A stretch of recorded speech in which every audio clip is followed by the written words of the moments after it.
what do you think is happening in Browns camp? What do you think is going to happen there? Before I let you go, Lewis. You know, I think it really does. It really does all depend on how Kevin is able to, as it relates to Shedeur, work him in enough. Well, one, Shedeur has to earn the right for Kevin and the staff to have discussions about, hey, we got to get him more reps with the ones and twos. We got to get him more reps with the ones and twos when we're going team period, not just walk through or not just 7-on-7 team. Louis Riddick reacted sharply on air after viewing practice footage from the Cleveland Browns. The clip showed quarterback Shedeur Sanders executing a string of precise throws while the Browns head coach watched with a broad smile. Riddick questioned whether the session was focused on evaluation or celebration, arguing that visible enthusiasm from the staff could cloud objective assessment of a rookie's progress. Earlier in the segment, Riddick's tone had been measured once the Sanders highlights appeared. He criticized the perception that a routine practice was being treated like a marquee event. He stressed that coaching reactions should remain subdued until performance translates into game situations. Riddick concluded by calling for accountability and asking the Browns to clarify how they plan to manage expectations for Shedeur Sanders as training camp continues. Couldn't imagine me myself saying, hey, you know what, as someone who has been at the very bottom to try and ascend to like some level of success, I could never imagine going, you know what would be really cool? I'm gonna play a joke on someone like this and pretend that I'm a GM and I'm drafting you when actually I'm not, and then I'm gonna hang up and just giggle about it. Man, what the hell are we doing? Seriously, what are we doing when we think that kind of crap is funny? I don't know. Trying to get likes on TikTok. I don't have the right words for it. Right, Lewis, I'm gonna say this. I don't have the right words for it. Few situations unsettle a former front office executive faster than watching coaches celebrate a rookie quarterback before pads come on in August. In Louis Riddick's view, the Browns staff did more than acknowledge promise. They acted as though they had already secured their franchise leader. Throughout the session, Shedeur Sanders delivered 40-yard throws off his back foot, ran crisp 2-minute drills, and displayed steadiness rare for a first-year player. According to reports, each successful rep drew audible admiration from the sideline, highlighting how quickly enthusiasm has escalated. When Riddick reviewed the same practice tape and heard the glowing comments, he challenged the reaction on live television. He argued that a few controlled drills should not override the methodical scouting and development work that normally guides roster decisions. Riddick's criticism focused less on Sanders' talent than on the evaluation process. He warned that comparing a prospect to established stars or joking about renaming the stadium creates pressure before the player has taken an NFL hit, faced a disguised coverage, or logged a preseason snap. Praising potential is acceptable, he said, but anointing a savior in July risks repeating the organization's history of premature quarterback expectations. Sanders brings confidence shaped by his father's legacy and his own disciplined preparation, yet Riddick insists that progress must be confirmed over time. He urged the Browns to temper public excitement, follow a structured development plan, and reserve celebratory reactions for on-field results that matter. Regular season production under live pressure, not highlight clips from a midsummer workout. He has to earn that. Kevin has to figure out a way to do that. So then you can reasonably assess what you have in him compared to Dylan Gabriel, compared to Kenny, compared to Joe Flacco. If you don't, then the conversation surrounding him is going to continue to be what it's been, which is, but for some people, he was overhyped all along. He's not that great of an athlete, doesn't have a big enough arm. There's a reason why he was a 5th-round pick, blah, blah, blah, which I don't believe. I believe if he is given enough reps, earns enough reps, and then is given enough reps in meaningful situations, he can throw the ball just as good as Joe, if not better, just as good as Kenny, if not better, just as good as Dylan Gabriel. After more than 2 decades in personnel and broadcast analysis, Louis Riddick was dismayed to see a franchise bypass basic evaluation standards after only a series of eye-catching minicamp throws. Reviewing practice footage from Cleveland, he observed Shedeur Sanders drilling 40-yard passes against uncovered receivers and running 2-minute sequences with poise. In Riddick's view, those reps, conducted without pads, contact, or a disguised rush, show arm talent but reveal little about how a rookie handles game pressure. So the Shedeur Sanders, I want to talk about this. So here's a prime example. Shedeur Sanders, they had 3-day mini camp for the Cleveland Browns. And now Jimmy Haslam actually has some money. The Bengals owners and the Rooneys are near the bottom of the league in net worth.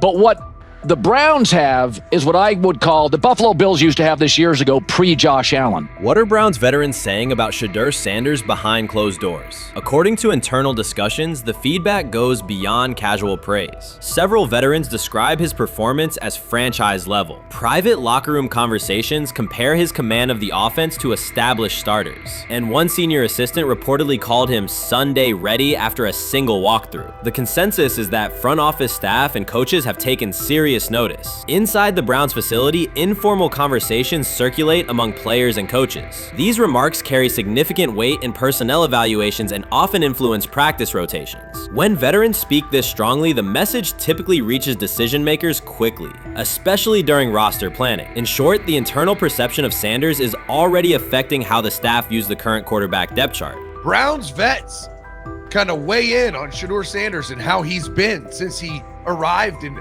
Cleveland, in Pound Town. And I think it's very, very important that we discuss it, because it'd be really easy for these vets to, this wasn't like a on the record interviews. This is just kind of back channels into what the vets are saying, the rumors, but the sources telling us. And we have a couple quotes, but Shedeur Sanders, Cleveland Browns, it seems like it's going well. And it's almost like you don't want to talk about it. At the center of the growing internal buzz is Shedeur Sanders, the rookie who entered Berea with late-round expectations but is being discussed privately as a potential long-term starter. This is not a routine camp tale about an extra arm taking practice snaps. Sanders has seasoned teammates, players with playoff mileage, quietly reassessing his ceiling. Observers who overlook these conversations risk missing one of Cleveland's most deliberate personnel moves in years. Sanders is not on the roster because of his surname. The Browns reviewed their quarterback depth, weighed costs, and chose a controlled, development-oriented option they believe can stabilize the position. His presence is already changing practice dynamics. Veterans notice his pocket awareness, adjust routes to his timing, and acknowledge that he processes coverage at an advanced level for a first-year player. Leadership patterns in the huddle feel different. Sanders delivers with precision and composure that challenge defenders to reevaluate their calls. The strategic upside is clear. A 4-year rookie contract offers cap flexibility while other franchises cycle through expensive stopgaps. Coaches and front office staff view Sanders as a calculated investment, not a publicity experiment. Outside chatter still focuses on Joe Flacco's age or Kenny Pickett's development. Inside the facility, however, veterans pause film sessions to dissect Sanders' ball placement and progression speed. Position coaches highlight clips where he works through reads decisively and delivers on time, traits rarely attributed to rookies. Sanders' confidence is measured rather than theatrical. He moves as though the NFL tempo is familiar, and that calm spreads across the roster. Experienced defenders are rechecking the depth chart and asking if the quarterback competition is tighter than publicly acknowledged. Great kid, and whether it's a following that he's earned, I mean, that's something that he's done a great job of interacting with fans, and but he is a great kid. You guys will get to know him more. He's working like crazy, just like all the guys. He's another young man. These rookies, my office is downstairs. As they got to walk by my office as they come in. They come in early. And Shedeur, just like all those guys, he's in there early. He's getting his work done. He has not yet secured the starting job. Evaluations so far come only from brief practice periods, no comeback drives, no national headlines, just steady execution in shorts and helmets. In a league that celebrates splashy debuts, Shedeur Sanders is earning trust rep by rep. Veterans typically withhold judgment until late in camp, yet several are already studying his footwork and timing, which suggests genuine respect. Inside the building, coaches sense that the Browns may have finally found a stabilizing presence at quarterback. Cleveland's recent history underscores why this matters. The team has started 9 quarterbacks over the past 2 seasons, an indicator of instability rather than depth. Sanders arrives with composure, arm strength, and a well-known surname, so any sign of readiness is magnified. Financial context also plays a role. The Browns are allocating a significant portion of the salary cap to Deshaun Watson, whose performance has not matched that investment. To manage costs, the front office signed 4 additional quarterbacks on low-impact contracts. Together, they account for far less than Watson's annual cap figure. If Sanders continues on hhis current trajectory, that structure could give Cleveland both competitive clarity and much-needed financial flexibility. He's the only person who's come out and say, hey, man, this dude look kind of good, man. Let me tell you what I heard. A lot of people reaching out to players in the locker room and stuff. To me, I think this is It's a red herring. Like, I'm supposed to suspend myself to disbelief that he was going to look bad. I've never expected him to look bad to start with. The 5th round quarterback stuff, that's involving perceptions, pre-draft analysis, and other teams. Cleveland's veterans have endured every kind of quarterback turmoil, poor reads, major injuries, shaken confidence, and sideline disputes. When a young quarterback like Shedeur Sanders steps in and appears composed rather than overwhelmed, people notice. The attention comes not just from coaches and reporters, but from the linemen and defensive leaders who have watched previous backups struggle. They are not exchanging doubts, they are sharing nods of approval. Sanders demonstrates instinctive pocket awareness, reliable accuracy, and steady poise, qualities that quickly circulate through team conversations. After years of instability under center, the Browns need someone who can remain calm and effective deep into the season. Although expectations have fallen over time, genuine interest is growing. Praise is coming from teammates who rarely commend anyone unless his performance demands it. Urban Meyer's roster history underscores the absurdity. Meyer coached Aaron Hernandez, whose off-field crimes are well documented, along with other players entangled in assaults, academic misconduct, and more. Yet Feinbaum singled out Newton, a national champion, Heisman Trophy winner, and NFL MVP, as the worst. This selective condemnation is not new. When Deion Sanders recently suggested implementing an NIL salary cap to restore competitive balance, Feinbaum dismissed the proposal and called Sanders a hypocrite rather than engage with the substance. The pattern repeats. Feinbaum routinely targets Cam Newton, Deion Sanders, Jameis Winston, Lamar Jackson, outspoken black athletes and coaches, while extending grace to figures such as Nick Saban, Kirby Smart, Dabo Swinney, or Tim Tebow under similar circumstances. Newton is no longer content to remain silent while others distort his story. In response, he laid out an accurate chronology, highlighting facts the commentary networks rarely repeat. One long-standing myth is that Newton was expelled from the University of Florida. He was not. Tim Tebow held the starting job unchallenged, and Meyer had no intention of displacing his star. Like thousands of athletes each year, Newton transferred to find a place where he could play. The move was strategic, not disciplinary. He is, with 3-2-2-5-3-17 to transfer to and more back, Meyer was. Critics habitually resurrect the 2008 laptop incident to tarnish Newton's entire career. Newton has acknowledged the mistake, but its relevance is overstated. The incident did not prompt his transfer, nor did it derail his trajectory. After leaving Florida, Newton enrolled at Blinn College, a Texas JUCO powerhouse, and led the Buccaneers to a national championship while posting dominant statistics. That performance earned him the opportunity to transfer to Auburn. At Auburn, Newton produced one of the most extraordinary single seasons in collegiate history. More than 4,000 yards of total offense, 50 combined touchdowns, an SEC title, a national championship, and the Heisman Trophy. Achievement compressed into a single year under intense scrutiny. Even that landmark season is recast by Feinbaum as a cautionary tale.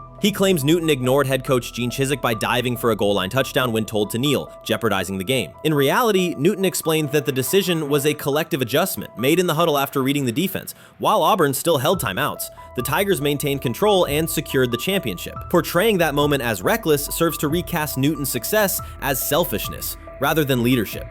Feinbaum's approach to Sanders reflects the same dynamic. When Sanders urged a structured NIL ceiling to protect athletes and stabilize rosters, Feinbaum immediately labeled him hypocritical. Yet when Saban or Swinney voice identical concerns, Feinbaum frames them as thoughtful guardians of the sport. The inconsistency reveals that the determining factor is not the argument but the identity of the speaker. Unapologetic black leaders who control their narratives, challenge entrenched hierarchies, and Feinbaum's commentary often functions as a check on that influence.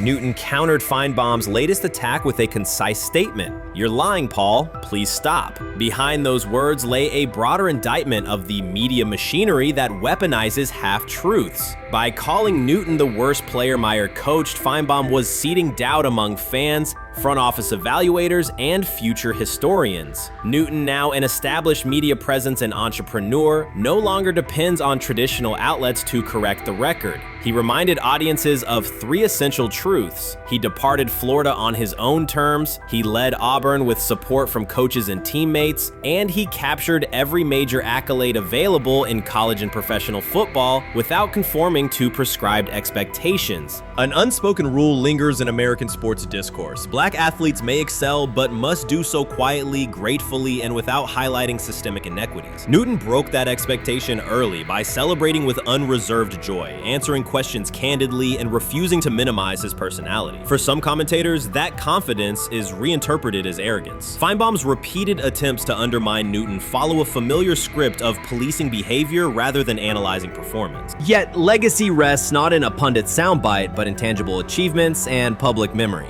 Newton's resume, Heisman winner, national champion, NFL MVP, speaks for itself. Millions of fans witnessed his impact on Saturdays and Sundays. Countless young quarterbacks saw someone who looks like them redefine the position's possibilities. The same is true for Sanders, whose player-first coaching philosophy and media savvy continue to influence college football's direction. Feinbaum's commentary cannot erase these realities. Newton, Sanders, Winston, Jackson, and others have already secured their places in football history. By publicly confronting misinformation, Newton set a precedent for athletes who now possess the platforms and technology to present their stories unfiltered. The microphone no longer belongs exclusively to legacy broadcasters. Newton holds it now, and he intends to keep it. A decisive shift that reduces the gatekeeper's influence and ensures that accomplishments are judged on merit rather than narrative manipulation. The 2025 NFL Draft was expected to be Shedeur Sanders' moment. Many projected him as a top 10 talent and a headline quarterback in one of the most discussed college football storylines in years. Instead of walking across the stage on the first night, he waited through 3 days without a call. There was no celebration, only silence. When the phone finally rang at pick no 144 in the 5th round, it was the Cleveland Browns. With that selection, the financial outlook changed dramatically. The Sanders family believes this was not a typical draft slide, but the result of coordinated action. They are pursuing a $100 million lawsuit alleging collusion across parts of the league.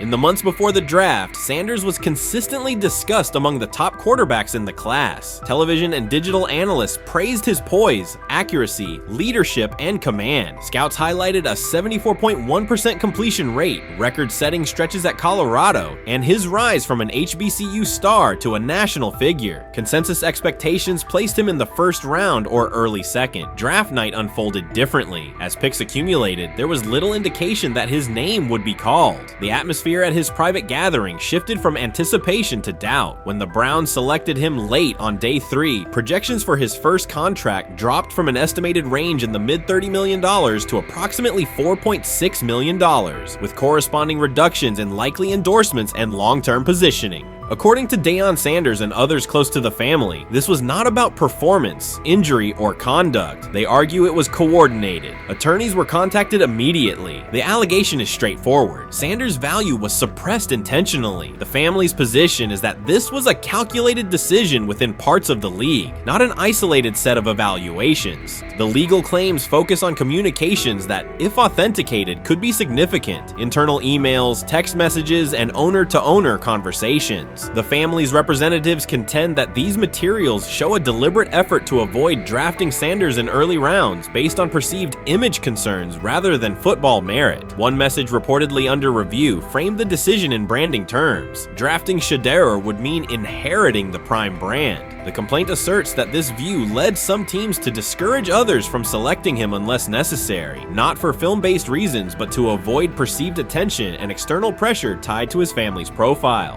A related thread involves speculation about team fit and willingness to play for certain franchises. Past public comments by Deion Sanders were interpreted by some as signals of an Eli Manning scenario. The family's view is that these were strategic statements, not ultimatums. They argue that rather than engage in discussion, teams chose a passive approach, no direct rebuttal, reduced contact, and a collective reluctance to invest a premium pick. If phone records and written communications corroborate coordination, these items could become central exhibits. Media tone shifted as the draft neared. Coverage that had emphasized production and leadership began highlighting intangibles, interviews, and perceived coachability. Anonymous sourcing appeared in multiple outlets, with claims that Sanders skipped combine drills out of arrogance, bristled at film critique, or told one club, "Maybe I'm not the guy for you," after a tense session. A widely cited line, "Nobody wants a celebrity backup quarterback," was voiced by Colin Cowherd and circulated as shorthand for risk. The Sanders legal position is that these narratives did not arise organically, but reflected a coordinated leak pattern that undermined his market value.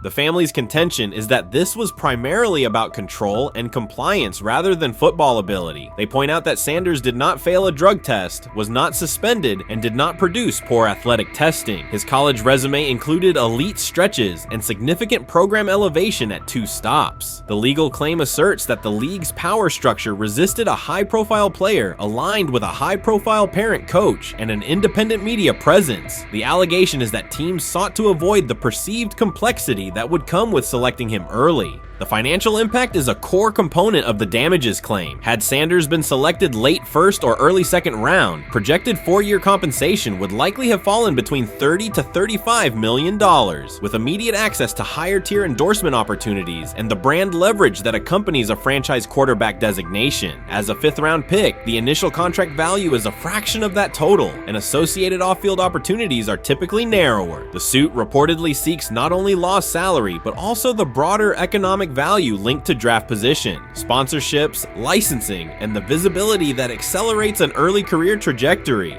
The filing's scope, as described by sources close to the family, extends beyond the league office. It may involve media outlets, scouting firms, and specific executives if discovery shows coordination or materially false statements that affected value. The argument is that the draft slide harmed not only Shedeur, but also the broader Sanders brand, affecting perceptions of Deion Sanders as a recruiter, coach, and public figure. The family's view is that narrative construction around brand risk and celebrity backup produced a measurable economic and reputational loss. If a court authorizes discovery, the process would likely compel emails, internal draft notes, and message archives from teams and third-party intermediaries. Subpoenas could be served on media organizations for sourcing records related to anonymous quotes. That level of transparency would be unusual and could reveal how information flows during pre-draft periods. The legal theory moves beyond a single player's evaluation to the draft's integrity, whether owners or executives acted in concert to reduce a prospect's value for reasons unrelated to football performance.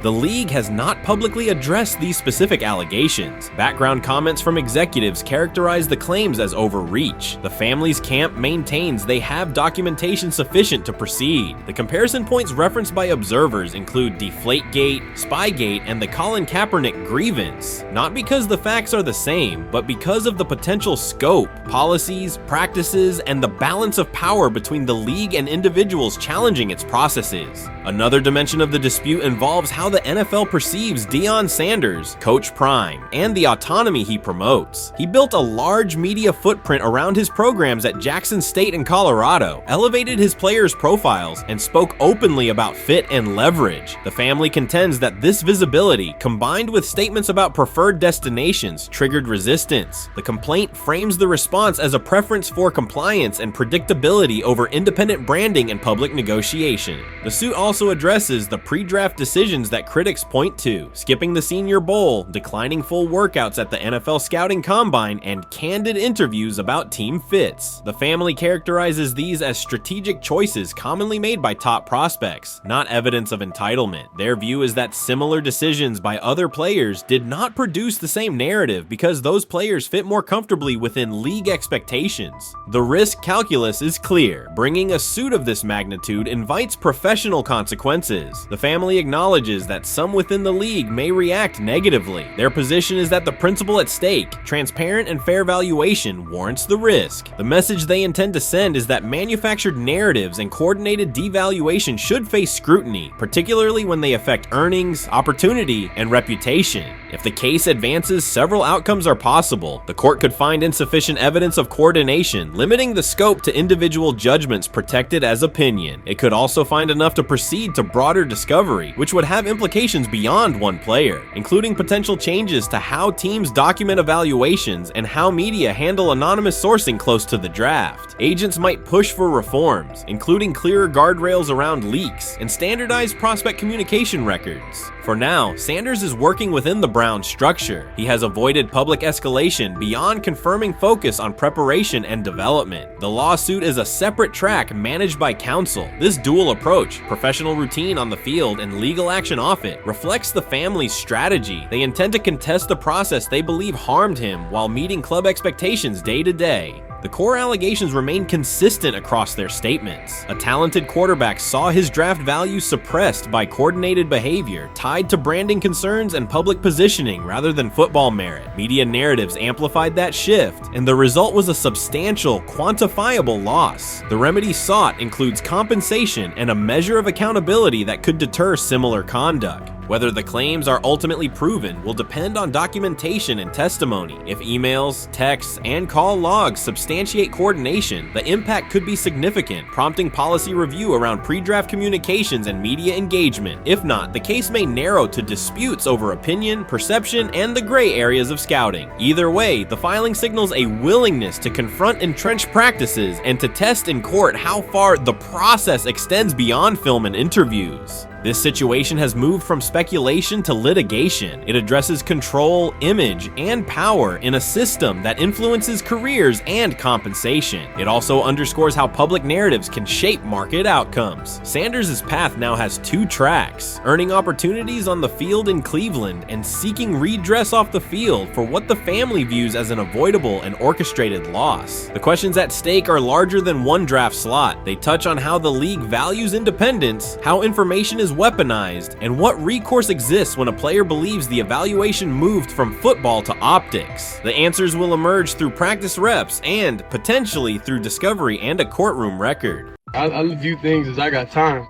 I got time to be able to grow and mature, and be able to understand the ins and outs of the defenses and be able to get the good insight from the vets in the room. So I look at it as, a plus, and whenever, it's time for me to play. Shedeur Sanders rolled into Browns camp and instantly made the whole practice feel like a recess pickup game. NFL vets suddenly looked like they'd forgotten the playbook and were just trying to keep up. With that being said, I see some balls come out of Shedeur Sanders at that camp, and I'm like,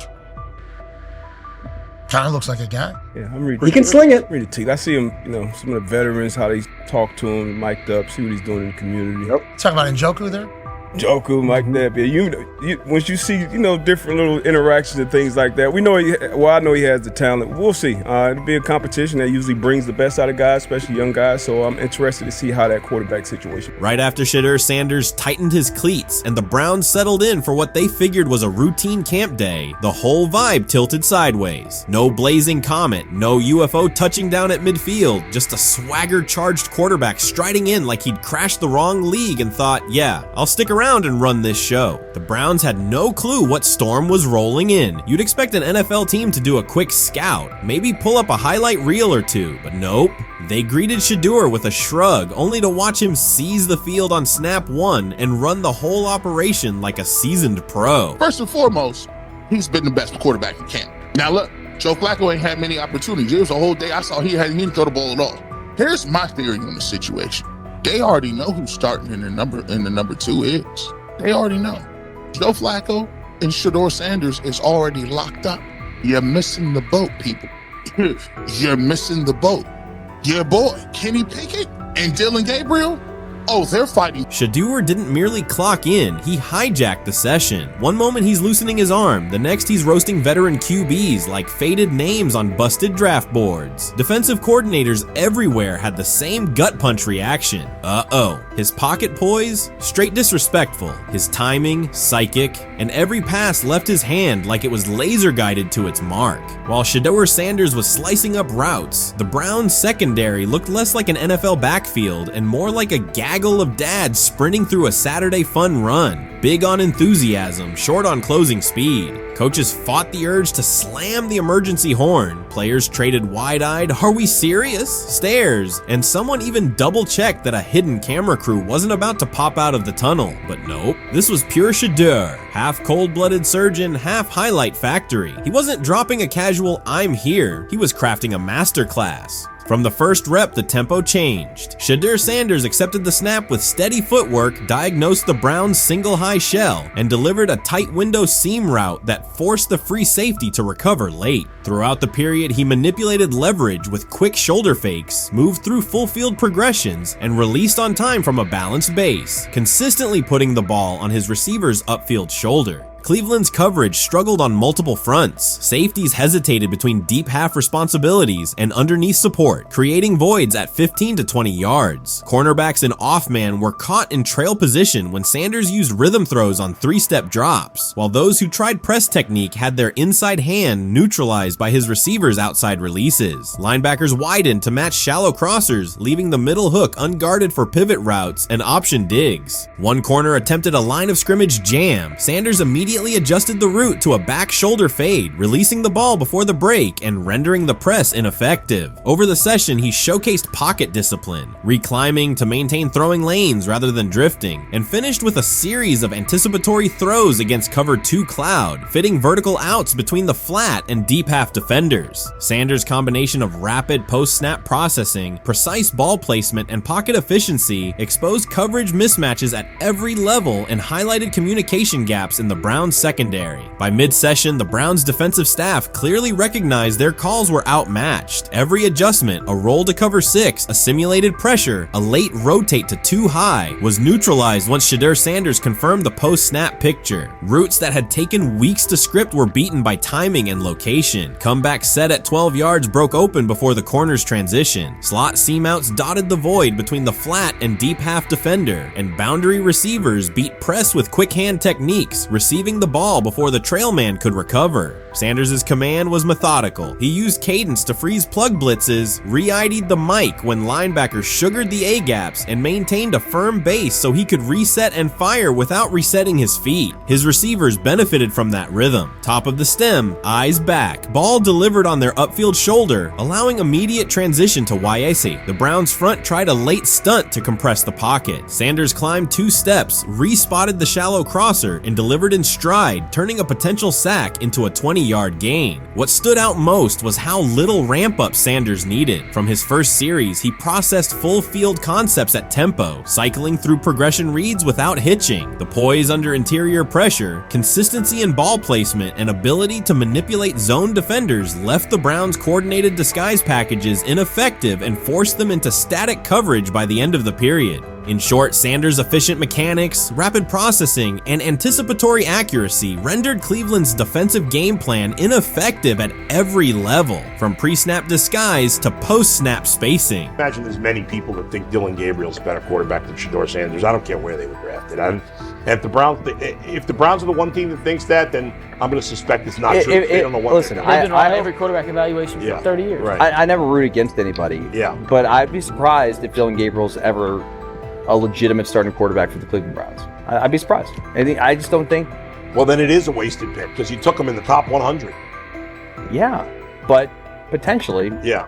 May get away with it because of Shedeur. An edge rusher chirped at Shedeur Sanders between snaps, hoping to shake his rhythm. On the very next play, Sanders answered with a 30-yard laser, a deep dig from the boundary side that split the single high safety and the trailing corner. He hit the top of a 5-step drop, kept a firm base, and delivered on time to the receiver's outside shoulder, turning what should have been a routine rep into a sudden change explosive. From that moment on, every coverage wrinkle the Browns tried, rotating from cover 3 to quarter half, flashing a Tampa 2 shell, mugging both A-gaps, was met with a precise counter. When corners pressed, Sanders adjusted the route to a back shoulder fade. When safeties widened, he checked to a glance post. When linebackers bailed, he found the running back on a delayed option out of the backfield. Even late simulated pressures couldn't move him off his spot. He simply climbed, reset his feet, and fired. As Cleveland's defenders rotated through checks, Sanders manipulated them with cadence and eye discipline. He froze weak side safeties long enough to create intermediate windows, then feathered the ball into those lanes before help could arrive. When the Browns finally dropped 7 and matched every route, Sanders tucked the ball and converted 2 separate 3rd and 6 situations on the ground, reminding everyone that his mobility is as calculated as his arm. By the end of the session, the defensive coordinator's call sheet looked obsolete. Sanders had neutralized blitz looks, exposed spacing issues in zone, and forced the unit into static base coverage just to survive the period. It wasn't a camp drill anymore. It was a clinic on timing, processing speed, and controlled aggression, delivered snap after snap by a quarterback who never needed a warm-up lap to own the field. They never planned on taking him. The problem is,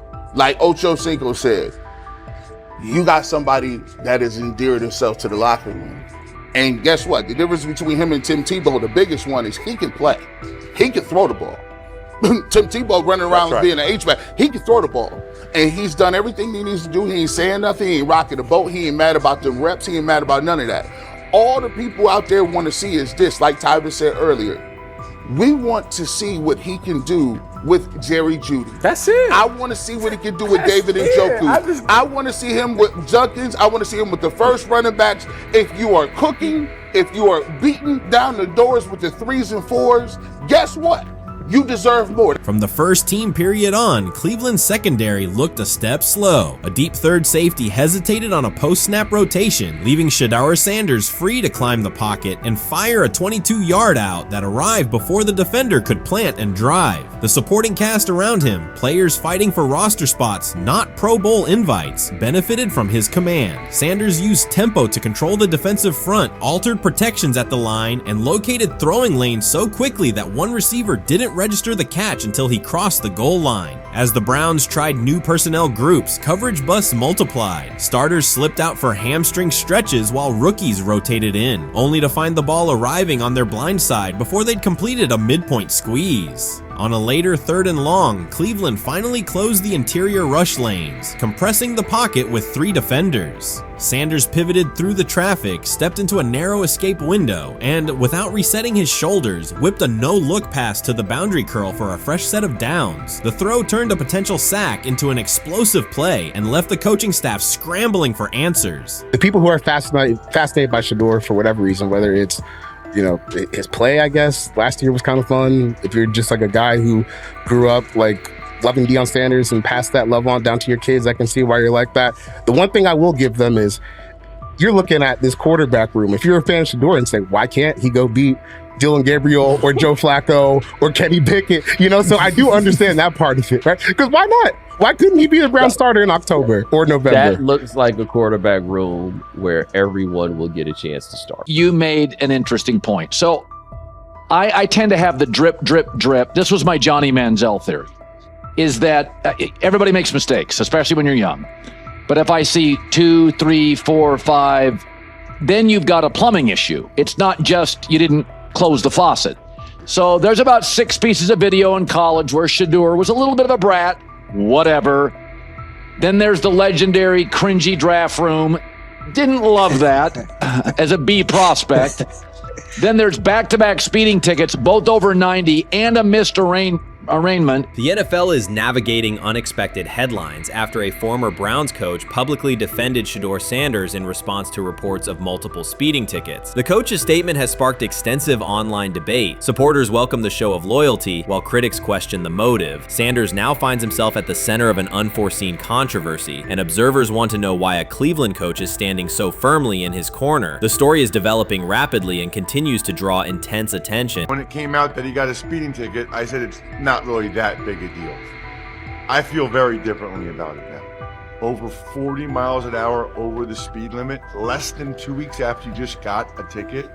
I don't know if that's entitlement or immaturity. There's got to be some teams that are feeling very good right now that they didn't draft him. Observers are focusing on Shedeur Sanders' recent speeding ticket, treating the violation as a measure of his character and sidelining his athletic, academic, and philanthropic accomplishments. The incident, driving 15 miles per hour over the limit in a borrowed Lamborghini, has drawn sharp criticism. In response, a former Cleveland Browns coach has taken the opportunity to comment, even though the franchise is widely viewed as unstable due to its frequent coaching changes and limited on-field success. By defending Sanders, he presents himself as an authority on discipline and leadership. The statement, coming from an organization seldom praised for stability, has nonetheless attracted considerable attention across the league. You want to defend him a little bit. I thought this was an interesting take. Yeah, I thought it was really interesting that you said you were out because of the speeding tickets. To me, that's such a minor thing. You were so high on him in terms of his completion percentage in OTAs, and I thought that was a little aggressive on your part. But with the speeding tickets, I got a speeding ticket the first night of the draft, my first year there. I thought maybe I'd get the benefit of the doubt, but they gave it to me anyways. As soon as the former Browns coach defended Shedeur Sanders, social media erupted with commentary, resembling the volume of draft night coverage. Posts and opinions appeared within minutes, and criticism escalated rapidly. Detractors amplified Sanders' minor speeding violation, while supporters argued that such reactions were disproportionate to a single traffic citation. Shedeur Sanders received 2 speeding citations, and the minor traffic issue quickly drew national attention. Before considering the former Browns coach's response, it is useful to clarify the facts. Sanders, son of Pro Football Hall of Famer Deion Sanders and a current college quarterback, was twice ticketed for exceeding the limit while driving a high-performance vehicle. Commentary on social media escalated rapidly, with critics framing the incident as a significant character concern, even as the league has historically tolerated far more serious legal transgressions. Stepping into the debate, a former Cleveland Browns coach, best known for a tenure filled with losses and contested decisions, issued a strong public defense. He argued that 2 speeding tickets should not define Sanders' reputation or overshadow his on-field talent and community work, urging a balanced assessment of the player's actions. I don't love it from a 5th-round draft pick. I don't love that it happened multiple times. But I do think that this is the first time he's been away from his dad. And, you know, there's going to be some growing pains. Now, would I sell my stock on it like you are? Not because of a couple speeding tickets, especially in light of the problems that Brown's quarterback room has had to deal with legally in the last few years. I mean, this is nothing. The debate quickly shifted from 2 speeding citations to broader claims about integrity, growth, and leadership. The former Browns coach framed the infractions as moments for personal development and urged observers to view them in context. Critics responded forcefully. Some called for disciplinary action, others questioned Deion Sanders' parenting, and a few sought to discredit the coach himself, despite his professional record already being widely analyzed across the league. The reaction underscores an apparent inconsistency in public standards. Fans often overlook on-field confrontations, heated sideline arguments, and other significant controversies, yet they treated Sanders' routine traffic offenses, speeding without evidence of reckless endangerment, as indicators of serious character flaws. If such minor violations were adopted as the primary measure of morality in professional football, many players would face similar criticism. Sports media amplified the story almost immediately. Television panels dissected Shedeur Sanders' decision-making, treating 2 speeding tickets as indicators of deeper character concerns. Networks aired detailed segments under banners such as red flags and road rage, repeatedly questioning whether the citations might affect his draft evaluation. Although Sanders is already regarded as a first-round prospect, analysts emphasize that NFL teams value discipline and legal awareness when forming final assessments. Many commentators overlook the fact that other high-profile players have faced more serious offenses without similar scrutiny. Throughout the coverage, the former Browns coach defended Sanders, portraying him as a talented quarterback subjected to disproportionate criticism in a culture that expects near-perfect conduct. His argument was thorough and methodical, asserting that the traffic violation should not overshadow Sanders' skills, work ethic, or future potential. Commentators point out that the coach's intervention was not entirely selfless. He recognized the publicity potential. One day he was an overlooked figure from a struggling Browns era, the next he was a trending name across sports media. The discussion quickly expanded beyond Sanders' speeding citations to questions of image management and narrative control. Critics demanded disciplinary measures, public apologies, team sanctions, and formal statements, yet their objections seemed directed less at the traffic infractions themselves and more at Sanders' high profile, confidence, and resistance to traditional expectations. In practical terms, Sanders' brand remains intact. The coach secures renewed relevance, and the episode supplies another headline in the ongoing story of modern football. The next time Sanders is seen in a high-performance car, the debate will likely reignite, focused not on speed limits, but on the broader culture of the league. Meanwhile, new voices continue to join the conversation. Broadcaster Colin Cowherd has already weighed in, offering his own reassessment of the incident and its broader implications. Breaking news, Shedeur Sanders last night was pulled over going 100 miles per hour. All right, he clocked 101, 41 miles an hour over the speed limit in Cleveland. He will have the opportunity to fight the ticket in court. Now, I'm not exactly sure where he was pulled over, whether or not that it was in Ohio or whether or not that it was in his home state.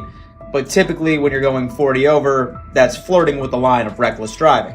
Folks, I gotta tell you, I don't understand what it is with these young men driving at absurd speed. Colin Cowherd's view of Shedeur Sanders shifted abruptly. Days after praising the quarterback's poise and skill, he appeared on air to declare that Sanders is overhyped, unfocused, and distracted by celebrity. The reversal was immediate, without any gradual reconsideration. Cowherd now frames Sanders' 2 speeding tickets as evidence of poor judgment, even though he has defended other quarterbacks facing far more serious off-field issues. The sudden, wholesale withdrawal of support leaves viewers questioning the consistency of Cowherd's criteria and illustrates how quickly media narratives can change when minor incidents receive outsized attention. This is okay.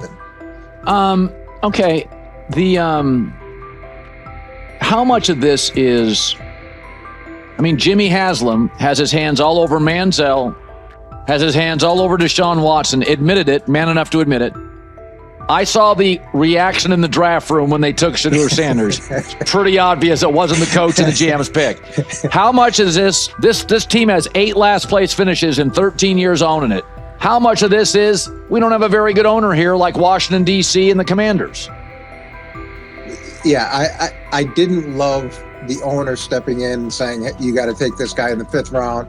And I doubt they'll ever admit to it. While Colin Cowherd urged teams to move on from Shedeur Sanders, former Browns coach Eric Mangini offered a more measured response. Mangini, whose tenure in Cleveland was marked by mixed results, used his platform to provide context rather than condemnation. Instead of sensationalizing the speeding violations, he encouraged viewers to consider Sanders' circumstances. A 21-year-old quarterback whose life is scrutinized both on and off the field. Mangini acknowledged that the tickets were mistakes, but emphasized that they do not by themselves define Sanders' character or future. He noted the extraordinary attention athletes received today, combining the responsibilities of quarterback, public figure, and social media presence. Under such pressure, missteps are magnified, and criticism multiplies quickly. Mangini concluded that any evaluation of Sanders should weigh the totality of his behavior, performance, and growth, rather than isolate 2 traffic citations as decisive evidence of poor judgment. He lied to us all when he said that this was going to be an open competition, a 4-man open competition when it comes to the QB situation up there in Cleveland, in which, from the looks of it, all we've seen it be was a 3-man race. The only people that has been getting reps in with the first team or with the veterans are Joe Flacco, Kenny Pickett, and Dylan Gabriel. We've never seen my boy Shedeur Sanders get a chance to get in, even with him doing the things that he has been doing up there. He has yet to get in with the... Shedeur Sanders was caught off guard by Coach Kevin Stefanski's recent remarks, which have sparked talk of bringing in another starting quarterback. Commentators are debating whether Stefanski's comments reflect eroding confidence in Sanders or a brief lapse in judgment, but the rookie now faces intensified scrutiny over his role. The Browns, we got an analyst that says that Shedeur Sanders should have some kind of a ban? Banishment of some kind? Come again? Say what? For what? And we've got, this would be more troubling. If I'm a Browns fan, and this is where we're going to start, potential dissension in the ranks of the front office and the coach. And over what? Quarterback. When a program's headline quarterback suddenly becomes the subject of sideline murmurs and quiet searches for replacements, the situation is unmistakable. It's a breach of trust. Shedeur Sanders, the passer who put Colorado back in national conversations with his production and profile, has just received a clear message that his job security is in question. Coach Kevin, the assistant previously considered to be in Sanders' corner, made remarks that ignited speculation about changing quarterbacks. Fans, analysts, and even Deion Sanders are now reassessing the team's unity and its true plan for the position. The comment was no accident. It was a deliberate signal that the staff may soon elevate a backup. For perspective, Shedeur Sanders did not step into ideal conditions last season. He was sacked so often that Colorado could have dedicated a locker to every opposing edge rusher who reached him. Could I possibly go to bat for Kevin Stefanski as a great head coach? No, I couldn't. Could you go at bat against him, saying he's a horrible head coach? No, I can't. I think that's why we fall in the middle. I think that's why in a lot of these discussions, and that's why a lot of the rankings, you see him right now in that 15 to 20 range, somewhere in that middle pack of NFL head coaches. I've said earlier, Kevin Stefanski has already been given more head coaches than any coach I've ever seen in Cleveland. Starting with the decision to move on from Baker and him clearly still having another level to get to in Tampa. Last season, Shedeur Sanders often had to operate behind an offensive line that provided minimal protection, yet he still delivered precise throws and critical drives. At times, he seemed to be carrying a struggling roster almost on his own. Despite the constant pressure, he never complained, never threatened to transfer, and never acted entitled. He remained with Colorado because he trusted the program, trusted his father, and believed in the team's larger mission. That loyalty is why Coach Kevin Stefanski's recent statement that the quarterback competition is wide open struck so sharply. The remark implies that Sanders' starting role is insecure, as though the player who absorbed countless hits while holding the offense together is simply another name competing with walk-ons and first-year athletes who are still learning the cadence. This goes beyond ordinary coach language about fostering competition. It introduces genuine uncertainty about the staff's confidence in Sanders and invites speculation that Colorado is actively assessing outside options through the transfer portal. By characterizing the position as vacant, Stefanski has planted seeds of doubt that could quickly evolve into rumors and undermine the stability of the locker room. I'm sorry, but when it comes to quarterback, I'm going to defer to my head coach, generally speaking, especially one with Stefanski's track record and how he's viewed across the league. So this is interesting because it tells you Kevin Stefanski's not a Shedeur Sanders guy. And it also tells us who made these picks. Exactly. The Cleveland Browns made a rather awkward decision in the NFL draft, opting to take quarterback Dillon Gabriel in the 3rd round well before he was expected to fly off the board. Then 2 rounds later, the Browns took fellow quarterback Shedeur Sanders. So what exactly is going on? Discussion has begun about whether Colorado is actively evaluating another quarterback and preparing for life after Shedeur Sanders. Analysts are debating whether Coach Kevin's move is calculated strategy or a misstep that jeopardizes team stability. Sanders remains a top NFL prospect, Deion Sanders' son, and the program's public face. His highlights dominate social media and his jerseys outsell the team's victories. Yet he is once again being asked to reaffirm his position. The issue is more than routine roster management. It intersects with the family dynamics that shape the program. By portraying the quarterback job as open, Coach Kevin signals to both Shedeur and Deion that the staff is willing to move on despite Sanders' stature. For Shedeur, sitting through film sessions while hearing talk of potential replacements adds an unwelcome layer of uncertainty to an otherwise proven resume. The decision may reflect a desire for a quarterback with a different profile, perhaps someone more mobile and system-oriented, rather than a dismissal of Sanders' accomplishments. Sometime last week, and then, and I just tweeted that out again this morning, and then today, the Joe Flacco one got posted. So running through this, and then of course we'll still have Dillon will be next, and then Shedeur will come last. As training camp nears, Mary Kay Cabot is providing straightforward analysis of the Cleveland Browns quarterback competition. The starter has not been named, but she has moved away from her earlier skepticism of Shedeur Sanders and now acknowledges his talent and potential. Cabot explained that if Joe Flacco is chosen to start week 1, it will mean he is the most prepared to play immediately. This approach would also give younger quarterbacks such as Kenny Pickett time to adjust, refine their skills, and maximize their potential while Flacco handles the early workload. She added that a Flacco start would not prevent Sanders from earning the position later in the season. The depth chart remains flexible, and Sanders' continued development could put him in line for an opportunity as circumstances evolve. Cabot also noted that Pickett could win the job for week 1, but he must demonstrate he can integrate smoothly with the offense and perform reliably under pressure. The Browns want a leader who can control the huddle, execute plays efficiently, and maintain composure. Pickett's performances in upcoming practices and preseason games will be critical in determining whether he secures the starting role or Sanders ultimately takes the reins as the season progresses. Things like that. It doesn't mean that that Kenny can't swoop in there and steal that job by them, but he's really going to have to show that he has a complete mastery of this scheme and this system, and that they don't have to dial it back a lot to put him in there. So these will be some considerations, and I do think that that as the preseason goes along, it will become evident.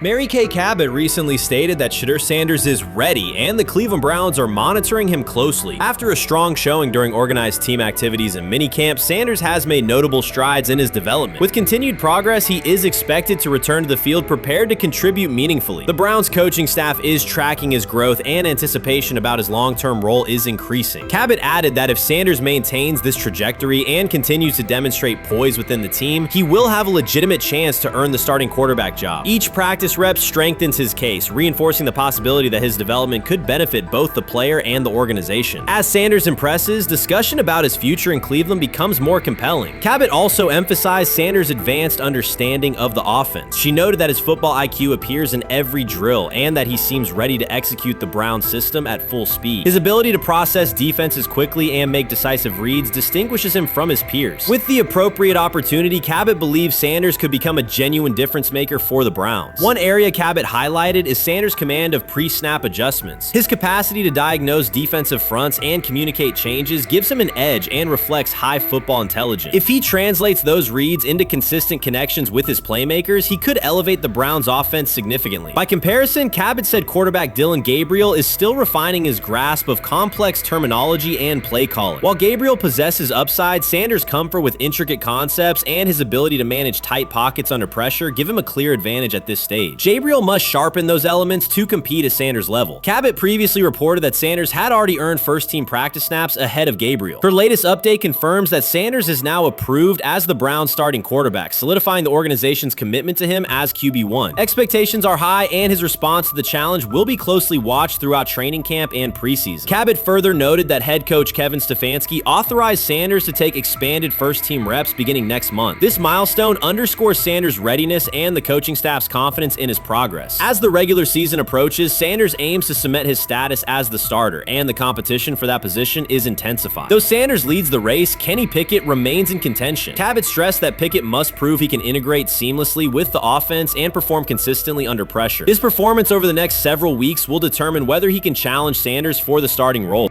With both quarterbacks vying for the top spot, the Browns' Week 1 starter will be one of the most scrutinized decisions of the upcoming season. For now, Cabot's reporting underscores Sanders' rapid ascent, strong football intellect, and growing command of the offense, qualities that position him well to lead Cleveland's offense when the opportunity arrives. Watson says he has been mentoring Shedeur Sanders at the quarterback position. The biggest failure in the NFL is now mentoring quarterbacks. The most overpaid underdeliverer at the position is now mentoring 2 rookie QBs and a Super Bowl champ. So what exactly are you mentoring him at? You have had 24 civil lawsuits that you paid off to go away. And when you play, you are as ass as those massage therapists are, apparently. Shedeur Sanders is also a show. It's all about him. It's all about anything else. If you don't see that by now, then you're just blinded. Cleveland's second most talked about player has yet to take a professional snap, and it isn't Deshaun Watson. Rookie quarterback Shedeur Sanders has already captured the locker room's attention and the fan base's enthusiasm, creating a visible shift in the team's internal dynamics. Watson, once the uncontested focal point, now shares the spotlight with a newcomer who has only practiced in shorts. The Browns are experiencing a rapid, unforeseen change in popularity within their roster. 4-man competition. It's not. It's 2 guys versus 2 guys. It's the 2 older guys to be the starter. Yeah. It's the 2 younger guys to position themselves however it may be and show little improvement every single day, right? So, of all the things I'm watching the first 5 when they break a session, the first 5 with the veterans, with the ones. Who's in there, where are they going? The ball's going to Jerry Jeudy, right? Flacco's no dummy, lasts as long as he has, right? He can really whiz it. But as we go on, I want to watch these guys because they probably just got plays installed Tuesday and they're out there running on Wednesday. Shedeur Sanders arrived in Cleveland and immediately commanded attention. The rookie has yet to take a preseason snap, yet the energy around him inside the building and across social media eclipses what many veterans receive in an entire season. Fan enthusiasm is so strong that Deshaun Watson's jerseys are already drifting toward the clearance rack at the team store. In a matter of days, Sanders has become the roster's second most popular figure, while Watson watches his once secure QB1 status and public approval shrink by the hour. Shedeur or Deshaun? Who do you want as your quarterback next year? Honestly, Shedeur. I love Deshaun though. Like, I don't understand all the hate for Deshaun. You get hurt and you get booed, bro. That's foul. That might be the foulest I ever seen. The Browns' social media staff posted a single candid photo of rookie quarterback Shedeur Sanders releasing a warm-up throw, and the response was immediate and overwhelming. Fans saturated timelines with edits of themselves alongside him, while Deshaun Watson's routine practice reps drew comparatively little notice. Although an official Sanders jersey has not been released, unauthorized versions are already moving at a pace that exceeds merchandise sales for several other AFC North teams. The surge in interest marks one of the most intense fan reactions Cleveland has experienced in recent memory. The excitement surrounding Shedeur also triggers a wave of criticism. Veteran analysts, anchored in a 1980s mindset, question whether his style will translate into lasting success. They focus on his NIL earnings, social media presence, and visible confidence, arguing that the image overshadows substance. To them, outward self-assurance appears to be a distraction rather than a competitive asset. Even a simple smile or brief display of personality is cited as evidence that he lacks the measured discipline they expect from a starting quarterback. Critics claim Shedeur Sanders is notable only because of his father, overlooking the performance he delivered at Colorado. Many of those same observers ignored the Buffaloes until Deion Sanders made national headlines, yet they now question whether his son has earned the attention. They want rookies to keep quiet, carry clipboards, and wait 2 seasons before challenging for a starting role. Sanders is disregarding that script from the moment he arrived. His presence has already turned Cleveland's quarterback discussion into a genuine two-man competition before a single preseason snap. Deshaun Watson maintains publicly that the situation does not concern him, but it is hard to believe the pressure is not real. A fully guaranteed contract protects his paycheck, not his standing in the locker room. Sanders, meanwhile, is translating charisma and early momentum into tangible influence with teammates, coaches, and fans, reshaping expectations for who will lead the Browns on opening day. I'm a firm believer.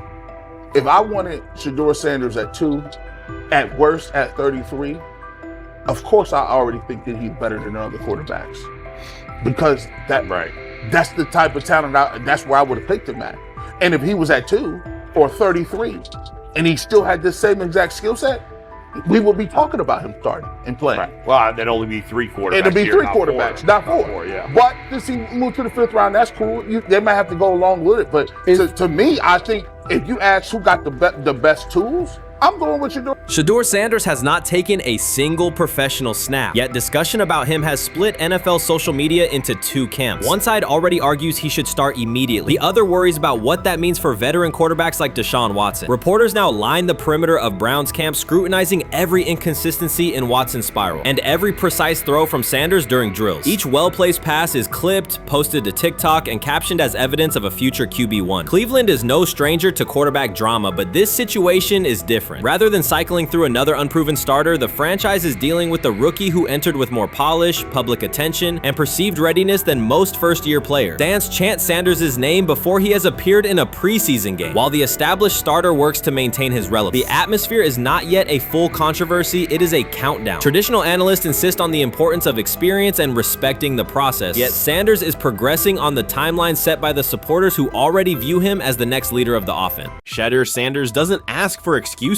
He hasn't blamed limited reps, patched together receiver groups, or 4th-string offensive linemen struggling against Cleveland's second-team defense. He shows up, works, and demonstrates why he belongs. On day 3 of Browns training camp, for the first time since OTAs, he finally received something close to a fair opportunity. He lined up with the second unit during an 11-on-11 period and made the most of it. In 8 plays, he did what he typically does when given a chance. He executed. He went 2 for 2 on a quick series, finishing with a decisive throw to tight end Blake Whiteheart that immediately caught the sideline's attention. There was no hesitation in his drop, no unsettled feet, and no panic. Just firm, accurate timing and clean operation. It raised an obvious question. What has taken so long for the Browns to evaluate him with a functional group? The story isn't only about one throw, it's about the delay before it. Sanders has been the guy for most of his football life, commanding high school programs, starring in the Southwestern Athletic Conference at Jackson State, then operating under national attention at Colorado. For the first time, he's been told to wait. He has treated that reality as part of the job rather than a setback. He has prepared like a professional since the moment he arrived, and on the 3rd day of camp in heavy heat, he let the football represent his case. While coverage focused on the veteran presence of Kenny Pickett and Joe Joe Flacco, Sanders made an impression with minimal volume. The difference with the second team was immediate. Protection held up, routes were on schedule, and progressions unfolded as designed. Within that structure, he looked like the quarterback who led efficient offenses at Jackson State and Colorado. Calm in the pocket, decisive in his reads, and accurate to tight windows. This was not simply a good practice period, it was a clear statement. He was not just operating the script, he was directing it. The timing was sharp, the reads were clean, and the seam throw to Whiteheart was a high-level anticipation throw, professional in placement and pace. The narrative around Sanders should reflect that when he is placed in a workable situation, his strengths are visible. Early work with 4th unit personnel included protection issues and unreliable spacing. With the 2nd unit, those variables stabilized and his work looked consistent with his resume. The performance supported a straightforward conclusion. The evaluation should move forward with higher quality reps. Sanders has been explicit about his approach. He does not request special treatment. He intends to be prepared so that when an opportunity appears, he can step in without a drop-off. He has said he wants to be ready for anything and not offer explanations after the fact. That mindset fits what teammates and coaches have observed. A quarterback focused on the assignment, not the conversation around it. The conditions were demanding, relentless sun, heavy humidity, and a practice tempo that stressed decision-making. Many players fatigued as the session wore on. Sanders did not show signs of rushing reads or forcing the ball. He managed the pocket, reset his base when necessary, and continued to deliver on time. The path he has taken, HBCU starter in the SWAC, then Power 5 starter under constant attention, has prepared him for compressed evaluation windows. He has been under scrutiny for years. The heat did not change his process. He moved defenders with his eyes, anticipated breaks, and stepped into throws with balance. The crowd was not chanting his name, and there were no ovations. That was irrelevant to the task. He is focused on the locker room and the staff, and he is building credibility the same way he did at previous stops, by being reliable when the ball is snapped. Quarterbacks coach Bill Musgrave has emphasized ignoring external noise and keeping attention on install, footwork, and timing. Sanders is familiar with the dynamic. He has been followed by cameras and commentary since his early teens. He has experience living with attention and still adhering to routine. Under heat, with a narrow set of snaps and multiple decision points, he stayed composed and effective. 2 speeding citations, 91 miles per hour in Brunswick and 101 miles per hour in Strongsville, became national items. General Manager Andrew Berry characterized the decisions as not smart and stressed that it's not only about driving fast, but about the safety of others. Sanders accepted responsibility, stated that he learned from the incidents, and said he would follow the rules. The attention to those citations did not alter his daily schedule or his practice preparation. He arrived early, stayed engaged, and kept the discussion centered on work. Away from the field, he spent time at Rainbow Terrace in Cleveland after a significant apartment fire, distributing supplies and checking on families affected by the incident. There was no formal media rollout around the visit. It was an instance of direct engagement with the community without publicity attached to it. That reflects the same approach he shows inside the building. Do the work first. Sanders treats each rep as if it might be his last for the day and his only chance to show a specific element on tape. He prepares for protections, cadence variations, route adjustments, and timing with a level of detail that compresses the learning curve. When he is not under center, he studies coverages from the sideline, charts plays, and reviews video before and after practice. He writes down the next day's calls so he can anticipate checks. He has referenced using virtual simulation tools to replicate snaps he does not receive physically. That is not a passive stance, it is an active attempt to reduce the distance between classroom and field. He is building relationships across the roster, not just with projected starters. He communicates with defensive backs to understand what they see and how they react to certain stems. He spends time with offensive linemen to align on cadence and protection calls. He connects with newer players away from the facility so that communication improves in practice. That is practical leadership, consistent, low visibility work that becomes obvious when the ball is snapped and the operation is smooth. 3 days into camp, a central question remains. Why hasn't he taken a first-team rep? Flacco has seen work. Pickett has seen work. Dylan Gabriel has been cycled in. Sanders has remained behind all 3 on the depth chart while producing efficient periods when provided stable support. Head coach Kevin Stefanski has not publicly detailed the plan for distributing first-team snaps among the quarterbacks. When asked, Sanders answered that it is not his place to comment on rotation decisions. That response aligns with his day-to-day conduct, respectful, professional, and centered on the next assignment. The staff is managing a room with a Super Bowl MVP, a former first-round pick, multiple rookies, and a new set of combinations on the offensive line. That creates a set of decisions about exposure, pacing, and evaluation windows. Within that context, Sanders has presented a clear case for additional evaluation. He has shown he can execute the offense as designed when the variables are standard. Musgrave has a long-standing connection with the Sanders family through his time as a teammate of Deion Sanders in San Francisco. That familiarity supports direct communication. It does not guarantee anything about the depth chart, but it does help streamline teaching, feedback, and expectation setting. Inside the defensive back room, veterans such as Denzel Ward have provided perspective on timing, leverage, and eye discipline that Sanders has incorporated into his preparation. He is operating without the immediate family structure that defined his college environment. Away from his brother Shiloh and his father Deion, he is managing his own housing, nutrition, recovery schedule, and all the smaller tasks that accompany an NFL routine. Those adjustments matter because they influence consistency across a long camp. He has treated those responsibilities as part of the job rather than distractions, which is reflected in a steady daily approach. What he showed on day 3 with the second unit was not a surprise to those who have tracked his prior work. It was a continuation of a profile, efficient sequencing, clear timing, and consistent ball placement when protections and routes hold up.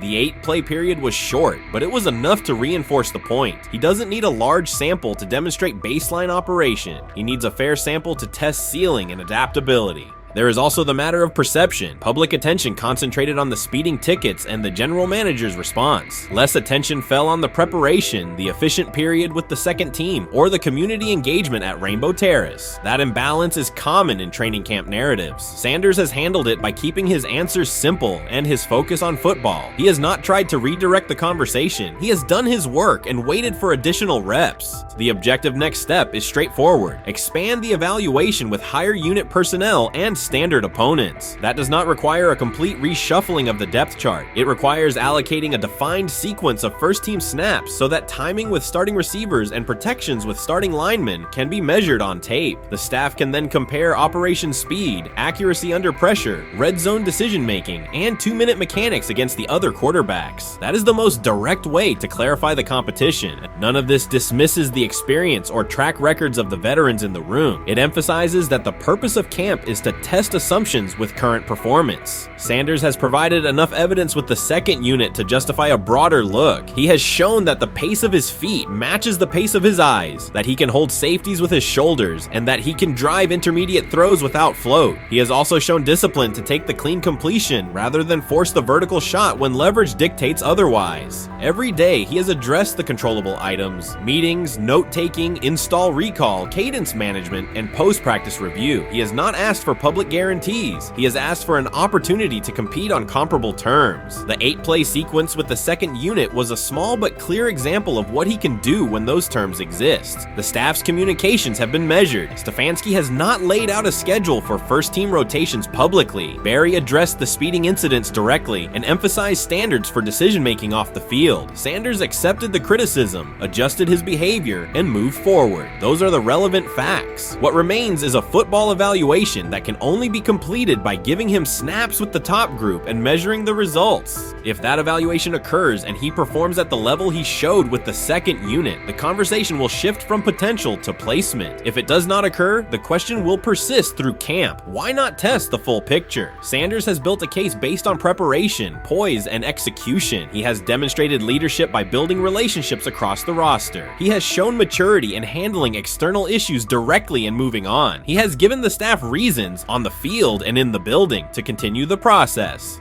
3 days into camp, he has answered everything within his control. He has shown growth, discipline, and consistent operation. He turned early fourth-team disarray into learning, then executed cleanly when moved to the second unit. He kept the discussion on football when outside topics threatened to dominate. He has not tried to win a press conference. He has tried to win every rep. If he continues to stack days like this, the next step is logical. Evaluate him with the starters, document the results, and let the tape determine the depth chart. Until then, he will continue to prepare, continue to compete, and continue to present the same message through his play. That's exactly what he says. I'm told the footage of Shedeur Sanders meeting with the Giants is so bad that both the Browns and the Sanders family have threatened legal action if it is published. The New York Giants have released audio from their draft interview with Shedeur Sanders, and the disclosure has drawn intense public reaction. Fans want to know whether Sanders made critical remarks and why the Giants shared material that should have remained confidential. The situation revolves around an open microphone, contentious comments, and the broader implications of the leak. The New York Giants published a brief, edited segment from their interview with Shedeur Sanders and withheld the remaining footage. Observers are debating whether this was a strategic public relations decision or an attempt to discredit him. The team has offered no additional explanation, and many fans view the limited release as inadequate and potentially misleading. They are demanding full transparency and accusing the organization of orchestrating a negative narrative. While criticism of Sanders is vocal, his supporters are responding with equal intensity.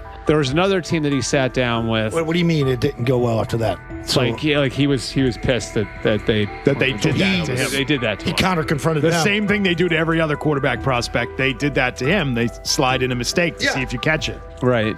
And so because you're the quarterback. But he didn't take it as a correction. He took it as like he got pissed off. Yeah, and it's like so here's another one. So another one was, he throws a bad interception, and it was a deep throw early in the game, and he comes back and they go in the meeting, they show the interception. The Giants have released only a brief excerpt of the interview and are refusing to share the rest. Their decision has drawn criticism across TikTok, X, and Facebook, where many see it as a poorly handled public relations move. Fans are calling for the full recording to be published so the situation can be judged in its entirety. The GM is on film that the son, they asked the son last draft, yo, who you think I should pick? His son like, yo, you need to get the Jaden Daniels, big. This is what his son, it's on tape. You should go Jaden Daniels. He laughing at his son. And all right, cool, get Jaden Daniels. I don't even know how that tape got out. I wouldn't have let the get out. Shedeur Sanders appears unfazed by the situation. Although the Giants suggested he was more hype than substance, their handling of the interview has instead elevated his visibility. Analysts across major sports outlets are now discussing him more than before, keeping his name prominent in the news cycle. New York Giants, where these tapes at? You hear me? Because if Shedeur Sanders was so unprofessional, y'all would have leaked the tapes for the whole world could see, right? Cause understand, it's a lot of he say, she say. But one thing I do know, as a young black man growing up in this world, being straightforward and not sugarcoat anything. The Giants' PR team appears to reject Sanders' family connection outright, a decision many view as unprofessional and lacking nuance. Internal discussions seem to have dismissed quarterbacks with prominent relatives as poor fits for the organization, revealing limited awareness of public perception. The response was swift. A single edited clip ignited widespread debate on social media, with fans asking why essential segments were held back and what the team might be hiding. Critics argue that if the full interview contains nothing damaging, the club should release it in its entirety. Online discussion intensified immediately and continues to gain momentum. What they do during the film and the combine and the meetings is teams will install mistakes intentionally planted in the install, and they want you to catch them. Shedeur didn't, and when a coach called him out, once again, it didn't sit well. It's like, bro, there's not many teams needing quarterbacks, especially since Pittsburgh appears to have a deal with Aaron Rodgers and Tennessee's getting Kale Moore. The Giants' decision to withhold the full interview has produced an unintended result. Instead of diminishing interest in Shedeur Sanders, it has intensified it.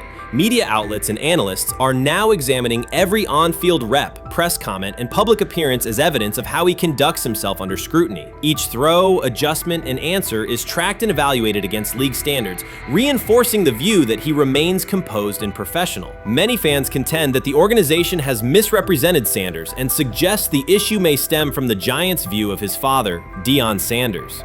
They see the partial release as an attempt to raise doubts about his character by association. That perception has only made his profile more compelling. The discussion has shifted from whether he deserves a high draft position to how effectively he withstands sustained pressure. Sanders is now regarded not just as a talented prospect, but as a symbol of resilience, central to debates about transparency and organizational strategy. Even if the Giants eventually provide more context, the visibility they have created for him is unlikely to fade. The most fun yet the most difficult thing I cover and we cover all year long is not games. It's the NFL draft. Because I've said this many times, you get lied to for a month to 2 months up to it. And so often during the draft, and every few drafts, there's a guy that really falls, precipitously falls. This year it was Shedeur Sanders, it's been Aaron Rodgers, it's been Dan Marino. Every few years somebody falls a lot. And so, but those stories don't come out until like the fall. Criticism of Shedeur Sanders from within the Giants organization has become increasingly public. Team communications appear focused on casting him as an overhyped prospect, whose character should be questioned, a narrative that seems aimed at shaping opinion rather than assessing performance. Yet each selective release or negative remark has instead amplified attention on Sanders and elevated his reputation. Efforts to confine him to a narrow, unfavorable image continue to produce the opposite effect, reinforcing his position as an underdog who endures external pressure. The debate has shifted from football analysis to broader concerns about narrative control and transparency. Fans, reporters, and online communities are still urging the Giants to publish the full interview, arguing that only complete context can resolve speculation. The organization's refusal to comply has intensified scrutiny and led many observers to conclude that the team underestimated public reaction and now faces questions it could have avoided with full disclosure. The tapes, the New York Giants have the tape. They definitely have the tape. It's confirmation that they had the tape. Shedeur didn't do nothing. It's what they saying he did. I'm gonna tell you what these mixed reaction right here. So we already know about the New York Giants, but the Pittsburgh Steelers head coach Mike Tomlin reported admired Sanders' talent, but hesitated to draft him due to previous challenges with quarterbacks like Russell Wilson and Justin Fields, leading to more cautious approach. Las Vegas Raiders. Sanders met with Raiders at the NFL scouting combine and expressed enthusiasm about potentially joining the team. His familiarity with the West Coast offense and quick release was noted positive, though concerns about his ceiling. Hours after the Giants posted that short audio clip, the timeline never slowed. Comment threads filled with frame-by-frame breakdowns, lip-read attempts, and side-by-side comparisons of what was said versus what was left out. Reporters called league contacts. No one could explain why a franchise would stir this level of curiosity only to seal the vault. Each refusal sharpened focus on Shedeur Sanders, turning routine throws into national talking points. Analysts kept circling back to the same note. His cadence at the line looks unchanged, steady against the noise. Hashtags demanding the full interview, trend drop, and trend again. Podcast hosts bump scheduled segments to lead with the leak. Rival teams get asked how they would handle a similar situation, then quietly check their own archives. Inside Giants headquarters, the plan to shape the story looks less like strategy and more like a slow burn spotlight they can't switch off. And now every preseason snap, every media availability, every stray sideline camera angle gets fed into a loop that asks, what are they still hiding? The file remains locked. Curiosity keeps compounding. Until someone presses upload or steps to a podium and explains the redactions, the subject drifts away from depth charts and play design, fixing instead on secrecy, control, and the risk of underestimating how fast attention turns pressure into permanence. Momentum isn't fading, it keeps recalibrating, louder, impossible to mute. When he led college football in completion percentage and he threw almost 40 touchdowns for over 4,000 yards, how tall was he? Because they make it seem like he shrunk all of a sudden, RC. Oh, how lively was his arm? Because all I know is somebody did that. Somebody threw for over 4,000 yards, somebody threw for almost 40 touchdowns, and somebody led college football in completion percentage. Now, I'm trying to figure out, what I try to figure out all the time, Mel, is how a guy that hadn't played football in almost 5 months. Shannon Sharpe has publicly defended Shedeur Sanders and criticized those questioning him. Sanders has earned higher recognition and some fans are responding negatively. Although there's debate about whether he belongs on a second team list, Sharpe maintains that Sanders' career is clearly ascending. Reactions on social media are mixed. Some users are are angry, others are surprised, and a few say they anticipated this result. The conversation remains active. When reports confirmed that Shedeur Sanders had been elevated from second team to near top-tier status, Shannon Sharpe issued an emphatic response. He delivered a detailed rebuttal to critics, underscoring why Sanders deserved the promotion and directly challenging those who doubted the decision. I don't think that he was underprepared during these meetings. I don't believe any of these stories that he showed up arrogant and that he was bombing his interviews. I mean, you watch the film, he's on time, he's on point. You watch his interviews, he answers like a 10-year NFL veteran. Like, he's clearly dominating OTAs. It's every single day there's a new report of how well he's doing for the Browns in OTAs. And I mean, you can say what you want, it's just OTAs. Okay, if that's your new narrative, then he's doing exactly what he needs to be doing. He's on point, he's on time, he's getting the respect of his teammates, and he's making plays. So we're gonna see years down the line, something's gonna come out that I don't know what exactly it was, but something will come out. Critics have been waiting for an opportunity to dismiss Sanders. They labeled him overrated, accused him of benefiting from nepotism, and claimed his profile came only from his last name and polished image. Within their own echo chamber, they cited every game in which he fell short of huge passing numbers as validation of their doubts. Since Sanders has begun receiving formal recognition, criticism has escalated. A wave of self-appointed analysts is dissecting his throwing mechanics and team role, and many online commentators now argue that his promotion reflects deeper problems within the sport. Shannon Sharpe rejected each criticism directed at Shedeur Sanders. During the broadcast, he turned a routine segment into a detailed examination, acting as presenter, interrogator, and fact-checker. Sharpe walked viewers through game film, season statistics, and scouting reports to show why Sanders merited his recent promotion. Whenever a panelist claimed Sanders had not earned the role, Sharpe countered with completion percentages, efficiency ratings under pressure, and documented late-game drives that changed outcomes. He stressed that the backlash was driven less by on-field evidence and more by reluctance to revise earlier opinions. Sharpe argued that critics were upset not because Sanders lacked qualifications, but because his progress contradicted their initial narrative. By the end of the discussion, Sharpe had moved past simple defense and reframed Sanders as a clear example of performance-based advancement, demonstrating that early predictions can be wrong. Never heard of no Dylan Gabriel or Tyler Shock. What the hell is that? So how is Shedeur Sanders going behind them? I'll tell you how. Collusion. 4 different times they passed on him. How the hell does that happen? 4 rounds. It doesn't happen to a quarterback. We've never seen anything like this before. Shedeur Sanders with the watch. Shedeur Sanders with his bravado. Shedeur Sanders with this supposed arrogance or whatever. Shedeur Sanders' advancement did not happen by chance. While detractors questioned his resume online, he continued to prepare, attend every practice, and deliver accurate throws under pressure. The contrast between his output and the complaints directed at him has been stark. Some critics even argued the selection committee was, quote, biased toward performance, as if rewarding strong play were improper. Rumors quickly followed. Certain commentators speculated that a public relations push from the Sanders family must have influenced voters, suggesting everything from coordinated media strategies to alleged favors for coaches. None of these theories addresses the basic point. Sanders earned his promotion through consistent production, poise in the pocket, precise ball placement, and efficient decision-making. Shannon Sharpe highlighted these facts during his response. He noted that Sanders' performance metrics justify the recognition and emphasize that resistance to the move stems more from prior prejudice than from substantive evaluation. For Sharpe, the goal was clear: present the data, challenge unfounded claims, and correct the narrative. The discussion, therefore, became a broader statement about acknowledging merit and abandoning outdated assumption. Colin Cowherd defend college basketball coaches who have gotten a DUI, come to their defense and say they didn't need to be fired, that they deserve a second chance. But Shedeur Sanders drives 40 miles over the speed limit, gets a one-on-one ticket, and Colin Cowherd comes on his show today and says he's out on Shedeur Sanders. He's seen enough. He can't support him anymore.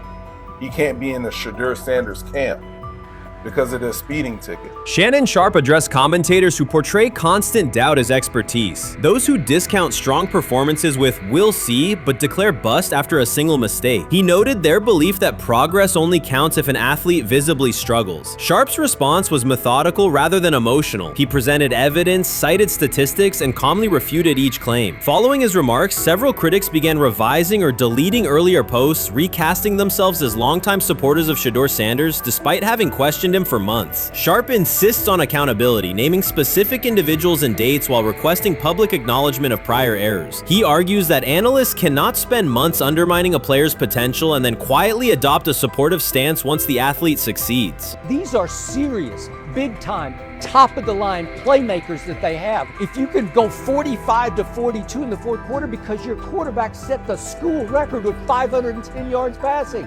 He was flawless. Shedeur is big-time. I didn't know for sure, will it translate to the next level of competition? Yes, it might translate to the next level of competition as he can play. Critics who once claimed Shedeur Sanders was unprepared now hesitate to acknowledge their mistake. They resist retracting earlier comments and struggle to accept that an athlete can succeed without their approval. Sanders continues to share practice clips and game highlights without engaging the debate, while Shannon Sharpe documents every dismissive remark, ready to revisit them on national television. The disapproval did not slow Sanders. It underscored his progress and exposed the gap between perception and performance. As a result, the conversation has shifted. Analysts who doubted him now describe him as undervalued and publish detailed evaluations of his mechanics and game management, suggesting long-standing familiarity with his career. In a matter of weeks, critics have recast themselves as advocates, demonstrating how quickly opinion can change when consistent results leave little room for doubt. Shannon Sharpe signaled that his commentary is not over. He considers Sanders' advancement a positive outcome for every athlete who has been overlooked or criticized for having confidence. Sharpe stressed that analysts do not have the authority to determine who deserves recognition based on personal preference. The reaction to Sanders' promotion, he argued, revealed how quickly opinions can shift once results are undeniable. Sharpe pointed out that many vocal critics became quiet when confronted with objective performance data. This exchange, Sharpe insisted, reached beyond defending a single quarterback. It challenged the practice of dismissing achievements that do not fit familiar narratives. He reminded viewers that success does not require external approval and that consistent talent will surface despite online commentary intended to minimize it. While critics reconsider their positions, Sharpe remains steady, assigning credit to the athlete and allowing the scoreboard to confirm the argument. In his view, the statistics speak clearly enough. Sharpe also emphasized that the intensity of the backlash must be placed in context. College football is a volatile environment where unexpected outcomes are common. Therefore, declaring failure based on incomplete evidence only weakens the credibility of sports analysis. The discussion underscored the need for measured evaluation rather than reactive judgment. Zach Jackson and him and everybody else that we talked to have said that Shedeur looks good. He looks really good. He looks better. And we got Zach that say Dylan Gabriel ain't even an NFL quarterback. Truly. So how is it that this man can't get a rep with the ones, but that non-NFL quarterback can? We all what agree with sense that. does that make? Some observers now claim that recognizing Shedeur Sanders' strong performance undermines football's traditional standards, even though they previously argued he received coverage only because of his father. Faced with Sanders' current statistics, those critics are searching for explanations that fit their earlier narrative. The data have always been clear. Their earlier objections ignored that fact. Shannon Sharpe is openly highlighting this reversal, comparing past negative remarks with Sanders' recent 400-yard games to demonstrate the gap between criticism and evidence. Sharpe did not force these commentators to backtrack. He simply displayed their earlier claims alongside Sanders' results, allowing the contrast to speak for itself. Chris Carter's televised assessment of Shedeur Sanders triggered immediate pushback from Cleveland fans, local media, and even several Browns veterans. Carter dismissed Sanders, a fifth-round pick, as unprepared to start and framed the growing interest around him as purely a byproduct of surname recognition. Since that segment aired, practice reports have told a very different story. Observers inside the Browns facility describe a rookie quarterback who is closing the gap on Kenny Pickett and Dylan Gabriel with surprising speed. Sanders first turned heads in rookie minicamp by directing the huddle with a calm that belied his inexperience. Position coaches reported that he rarely repeated mental errors during installation periods, a trait they rank highly when grading young quarterbacks. In organized team activities, he showed consistent timing on intermediate routes, kept turnover numbers low in 7-on-7 periods, and demonstrated early command of Kevin Stefanski's protection calls. That steady execution earned him a handful of first-team snaps, reps that would ordinarily have belonged to Pickett by default.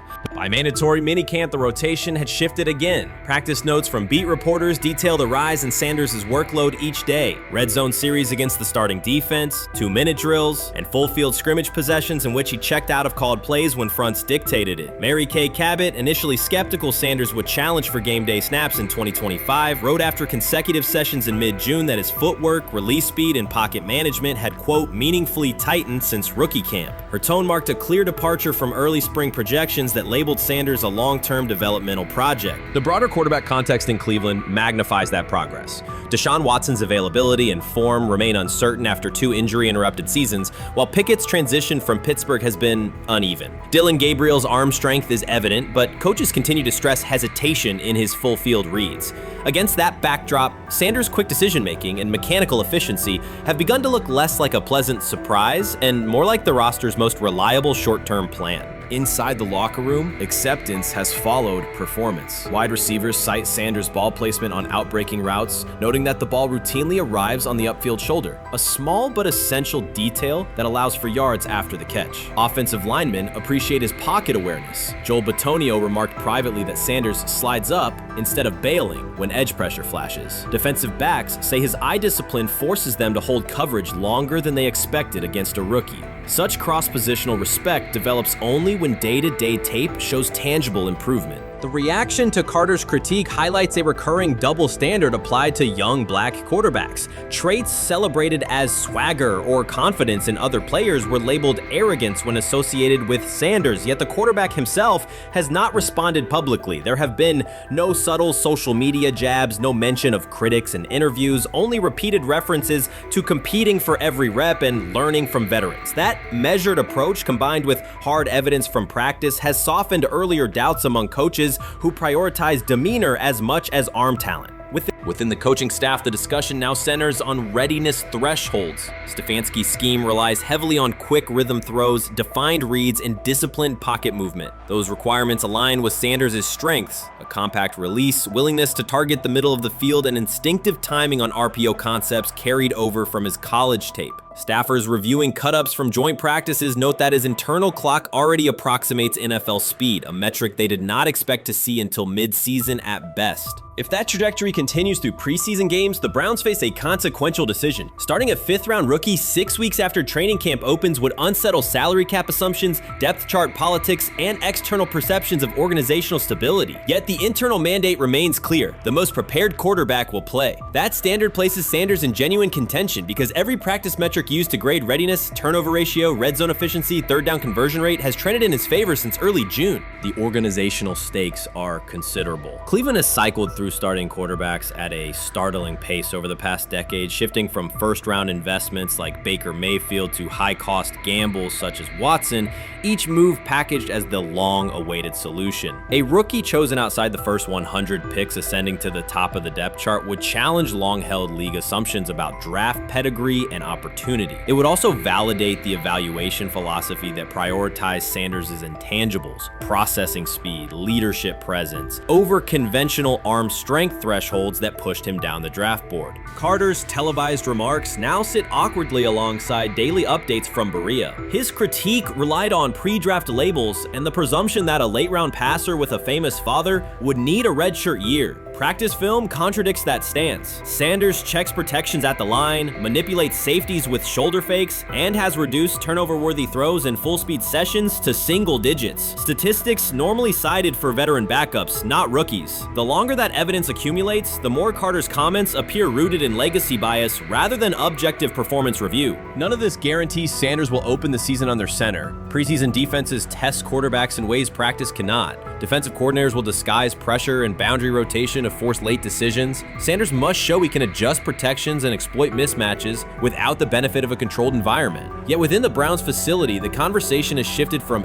if he will be ready to when. Quiet confidence from Amari Cooper and other veterans suggests they believe Sanders can steady an offense searching for consistency more than highlight reel heroics. Sanders' rise also affects long-term roster calculus. If he earns the job and performs competently, Cleveland gains starter-level production on a cost-controlled rookie contract, freeing cap space allocated to other positions. That scenario could reshape roster-building strategy in a division featuring Joe Burrow and Lamar Jackson, quarterbacks whose contracts consume significant percentages of team payroll. A capable, low-cost starter would allow the Browns to reinforce their offensive line and secondary while retaining core veterans, a competitive advantage few teams enjoy. For now, the focal point remains daily improvement. Sanders continues to arrive before sunrise, reviewing the previous day's install with the quarterback coach, then staying after practice to throw on-air routes with receivers low on the depth chart. Coaches track those habits closely because consistent routine underpins performance when adversity strikes in live games. Each incremental gain strengthens the argument that readiness depends on preparation and aptitude,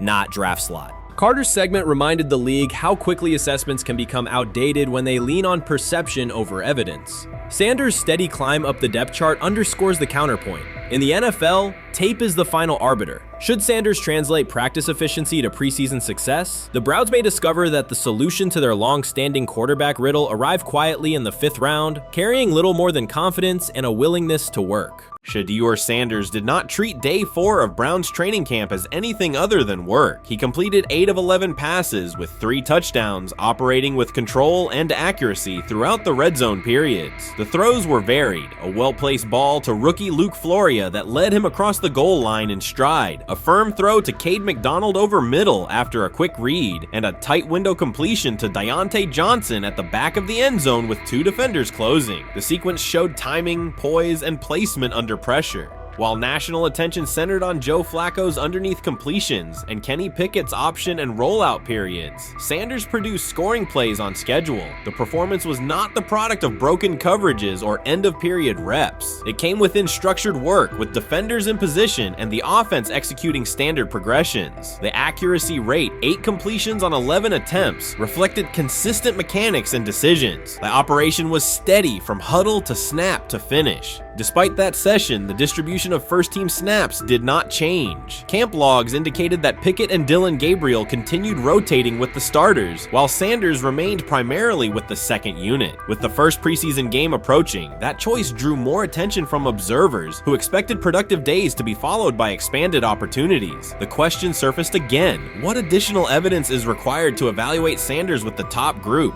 The 3 touchdowns illustrated different aspects of his profile. On the throw to Floria, Sanders used a measured trajectory to lead the receiver away from contact and into the end zone. On the ball to Johnson, he identified leverage, held the safety with his shoulders, and delivered to a precise spot at the back line. On the throw to McDonald, he eliminated the first read, reset, and drove the ball into the window before the hook defender could squeeze it. Each score reflected a particular tool: anticipation, manipulation, and velocity within standard timing. Comparisons to the other quarterbacks were straightforward. Pickett produced 2 touchdowns but placed 1 late ball that exposed a receiver to contact near the goal line. Gabriel accounted for 1 score, with additional gains coming on checkdowns and designed movement. Flacco advanced the ball in short increments without finishing drives during the same period. Sanders converted opportunities into points repeatedly and without turnovers. The rotation, however, remained unchanged. Head coach Kevin Stefanski and the staff continued to allocate first-team work to the same group, describing the process as an open evaluation. In practice, that has meant extended starter reps for Pickett and Gabriel, veteran scripts for Flacco, and second unit periods for Sanders. The disconnect between output and opportunity was notable, particularly given the stated goal of reaching an early decision at quarterback. When asked about the timeline recently, Stefanski said the preference was to decide sooner rather than later, an acknowledgement that the window for assessment is limited as preseason approaches. Speculation about motives is common in such situations. The discussion has included references to front office perspectives and ownership influence. Owner Jimmy Haslam is widely viewed as supportive of drafting Sanders. General manager Andrew Berry is known for prioritizing fit, traits, and process within the roster building model. Stefanski reports to Berry, and the practice plan reflects coaching evaluation within organizational parameters. None of that guarantees any outcome. It does explain why rotations can remain conservative even after strong individual periods. Regardless of internal views, the most useful next step for the evaluation would be a defined set of first-team snaps for Sanders to put comparable tape next to his peers.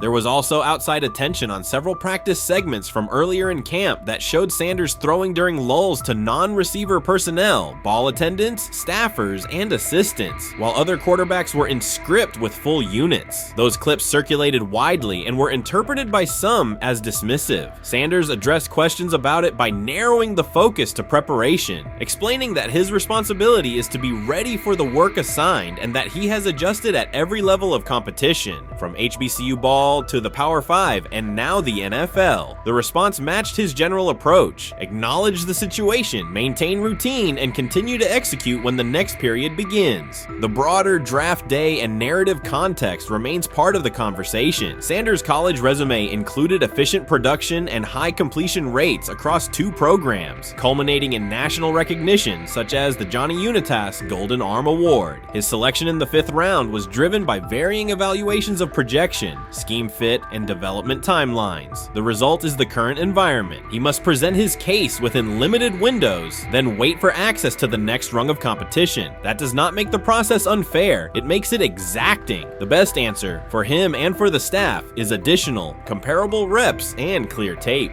Fan reaction after day 4 was direct. Social accounts and comment threads filled with assessments that centered on performance rather than reputation. Sanders produced 3 touchdowns, avoided negative plays, and showed command in the red zone. Supporters pointed to that tape and asked for opportunities with the starters to verify whether the same rhythm carries over with the top receivers and linemen. The message was not about headlines. It was about the logic of evaluation in a compressed calendar. From an operational standpoint, Sanders' day reflected consistent fundamentals. His base was disciplined, his eyes matched his feet, and his timing aligned with route depths. On the Johnson score, he used a subtle shoulder turn to hold the safety before resetting and throwing to the back line. On the McDonald throw, the ball was out on the second hitch, arriving before the defenders could converge. On the Floria play, the arc and placement minimized the hit risk and maximized the run-through. Those are portable traits. They translate across units if the timing with receivers is established through reps. The staff's balancing act is real. They must prepare the presumed week 1 starter with sufficient continuity while also giving developmental players enough exposure to judge ceiling and floor. That tension is present in every camp. The cleanest path through it is to carve out defined first-team sequences for each competitor and evaluate the tape against comparable defenses and situations: high red zone, low red zone, 3rd and medium, and 2-minute. Sanders' performance on day 4 strengthened the case for such an allocation. Context matters off the field as well. Earlier in the offseason, 2 speeding citations, 91 miles per hour in Brunswick and 101 miles per hour in Strongsville, prompted public comment from Barry, who emphasized standards and safety. Sanders accepted responsibility, stated that he learned from the incidents and moved on. In camp, he has kept the focus on football tasks, install retention, cadence management, protection IDs, and post-practice review. He has also continued to build rapport across position groups, including veteran receivers and defensive backs, so that timing and expectations are clear when reps arrive.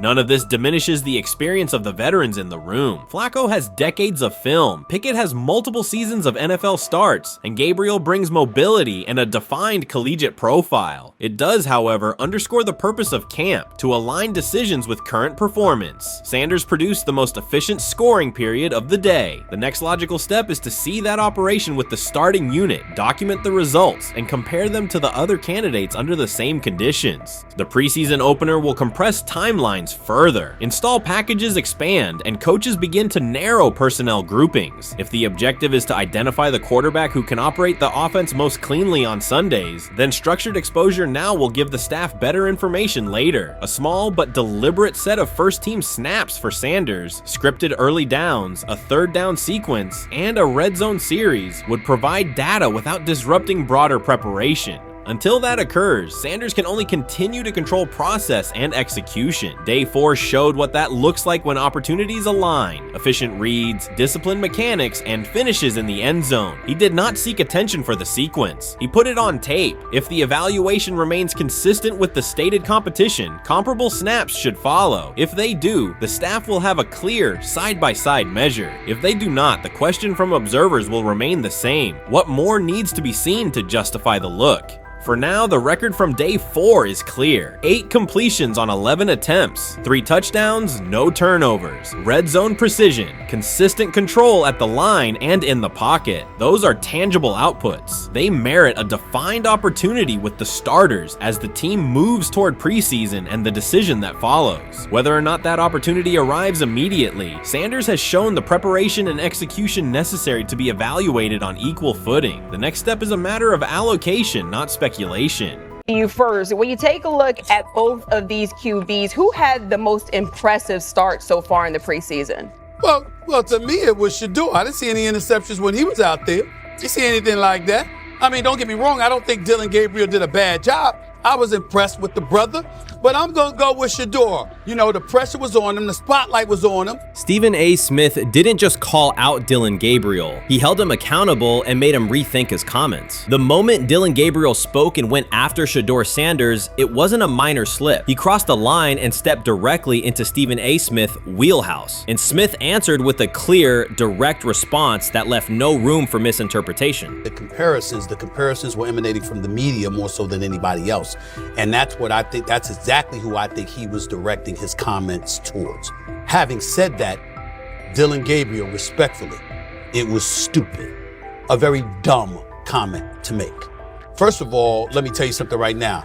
In every walk of life, far beyond the parameters of a football field. This wasn't casual sports commentary, it was a decisive critique. Dillon Gabriel's comments were taken apart by Stephen A. Smith with clear, direct points. Gabriel, a quarterback with solid stats but limited top-level achievements, chose to take a public shot at Shedeur Sanders. Shedeur, who has handled sustained media scrutiny and on-field expectations, became the target of an unnecessary criticism. Smith responded by challenging Gabriel's standing to make that claim, and by defending Sanders on the facts. The outcome was clear. Gabriel overreached, and Sanders didn't deserve the hit. Dan Orlovsky would sit up here in comparison to Shedeur Sanders, who did no such thing, and say, hey, thought he looked better.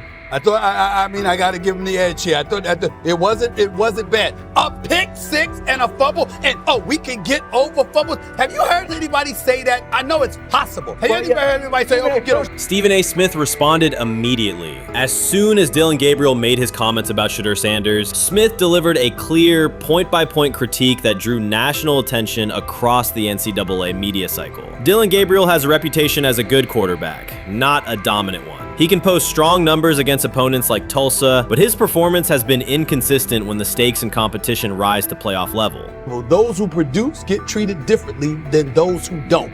What he said echoes the mentality of all of America practically, and most certainly the world, as we see things being globalized more and more every day. It was a stupid, idiotic, immature comment, because clearly you were feeling the heat because a lot of people was talking about how Shedeur should be QB. Dillon Gabriel is a capable quarterback, but not a standout. Even so, he chose to talk down to Shedeur Sanders, a quarterback who has navigated constant scrutiny and pressure and still represents the future of a program that was struggling before he arrived. The comparison was weak. The criticism was unnecessary. Stephen A. Smith recognized that and dismantled Gabriel's argument with a clear, direct response.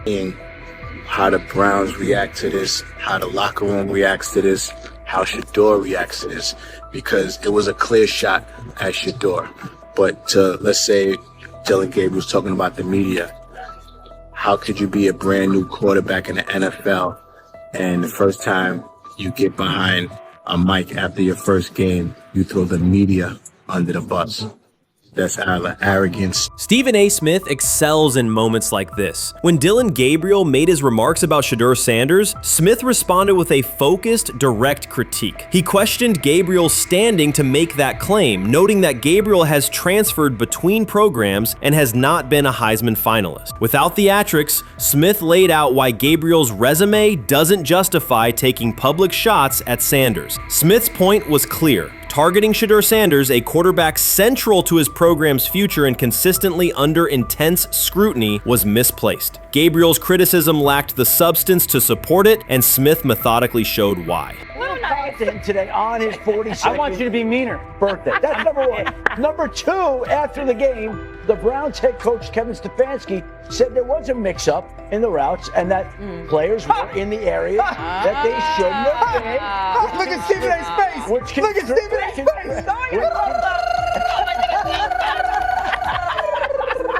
Look at his face.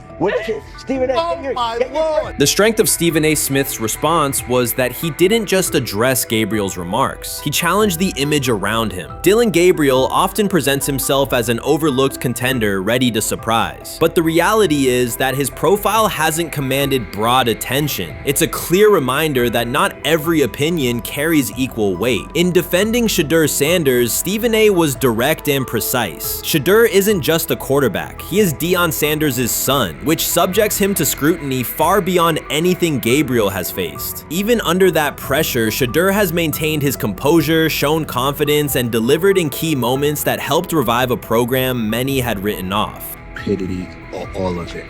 I thought it was a clear shot at Shedeur due to the fact that his Oregon coach threw a shot at Coach Prime and Shedeur during their meeting at Colorado last year.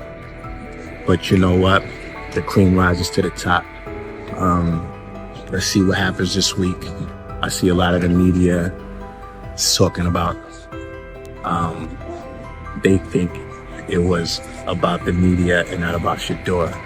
And I think that's a chess move. For Dillon Gabriel to take shots at Shedeur Sanders was a miscalculation. Stephen A. Smith made the mismatch clear. Gabriel's attempt to shame Sanders was unnecessary and counterproductive. You don't target Deion Sanders' son when Deion has turned Colorado into primetime television. It underscored that Dillon Gabriel has often played with a chip on his shoulder because the spotlight hasn't followed him. He has been around long enough to compile numbers but not to earn broad respect. That's why going after Shedeur was misguided. Sanders, despite ups and downs, drives headlines. Gabriel's most notable headlines have been his transfers. Stephen A. Smith pressed that point without hesitation, challenging Gabriel's standing and leaving his argument looking like a forced throw that turns into a pick six.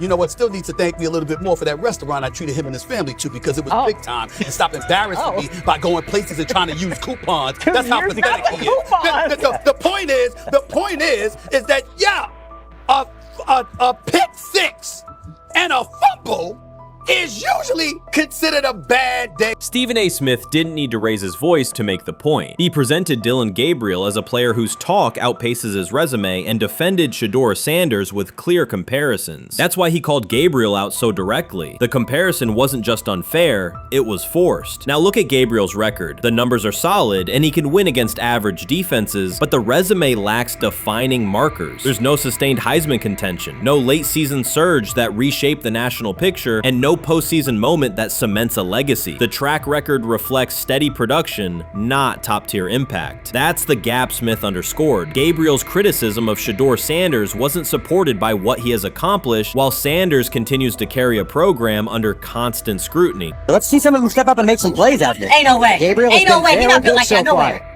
And this one is picked off and going back the other way. Oh my God, why did you stop playing? Now it's a foot race. And that is that. They told me bust out my AP, perfect timing. H-time, we about to get legendary. Shedeur star the next game, baby. Shout out Dillon though, you know what I'm saying? Bro, I love you, my heart. What am I bigger than cheese, bro? You know what I'm saying? But Shedeur got it. Shedeur Sanders is a national brand who draws viewers for both performance and result. Dillon Gabriel's attempt to diminish him read as resentment. And Stephen A. Smith called out the insecurity and lack of awareness directly. Colorado under Deion Sanders is prime time, and Shedeur sits at the center of that spotlight. If Gabriel expected the sports world to agree while he took a shot at Shedeur, he misread the moment. Smith dismantled the argument and questioned the credibility behind it. Gabriel will move on. He'll keep playing, give interviews, and have fans, but this exchange will trail his media profile as a reminder of a misstep. It's a clear example of a resume that doesn't justify taking public aim at a quarterback carrying that level of scrutiny and responsibility. For the Cleveland Browns preseason game today is that the way that some white folks watched Shedeur Sanders last week is the way that some black folks were watching Dillon Gabriel today. And it's not Dillon Gabriel for Dillon Gabriel's sake.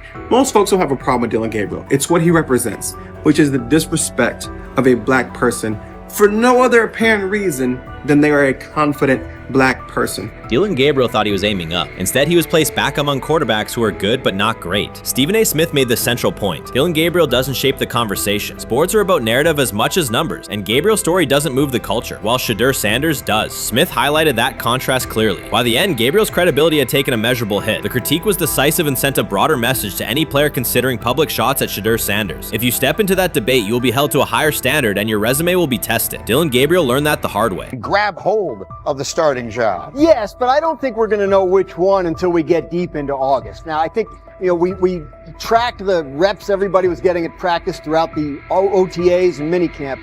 But when you talk to people there, they just want to make sure everybody got what they needed. And that, Kenny Pickett, we find out if he has the goods to be the starter. Joe Flacco, they back him off a little bit. He's 40. He may not need as much. The rookies, Shedeur Sanders and Dillon Gabriel, what do they need to learn to make the transition from the college game to the pro game? That's what the spring was about for the Browns quarterbacks. Now, Shedeur Sanders has moved from social media celebrity to on-field standout, and ESPN now lists him among its first-team candidates. Reactions are split. Some fans are impressed while others are skeptical. Whether this reflects Deion Sanders' long-term strategy or simply Shedeur's rapid development, the story is drawing widespread attention. Here's a look at what led to this moment. They never planned on taking him. The problem is, like Ocho Cinco said, you got somebody that has endeared himself to the locker room.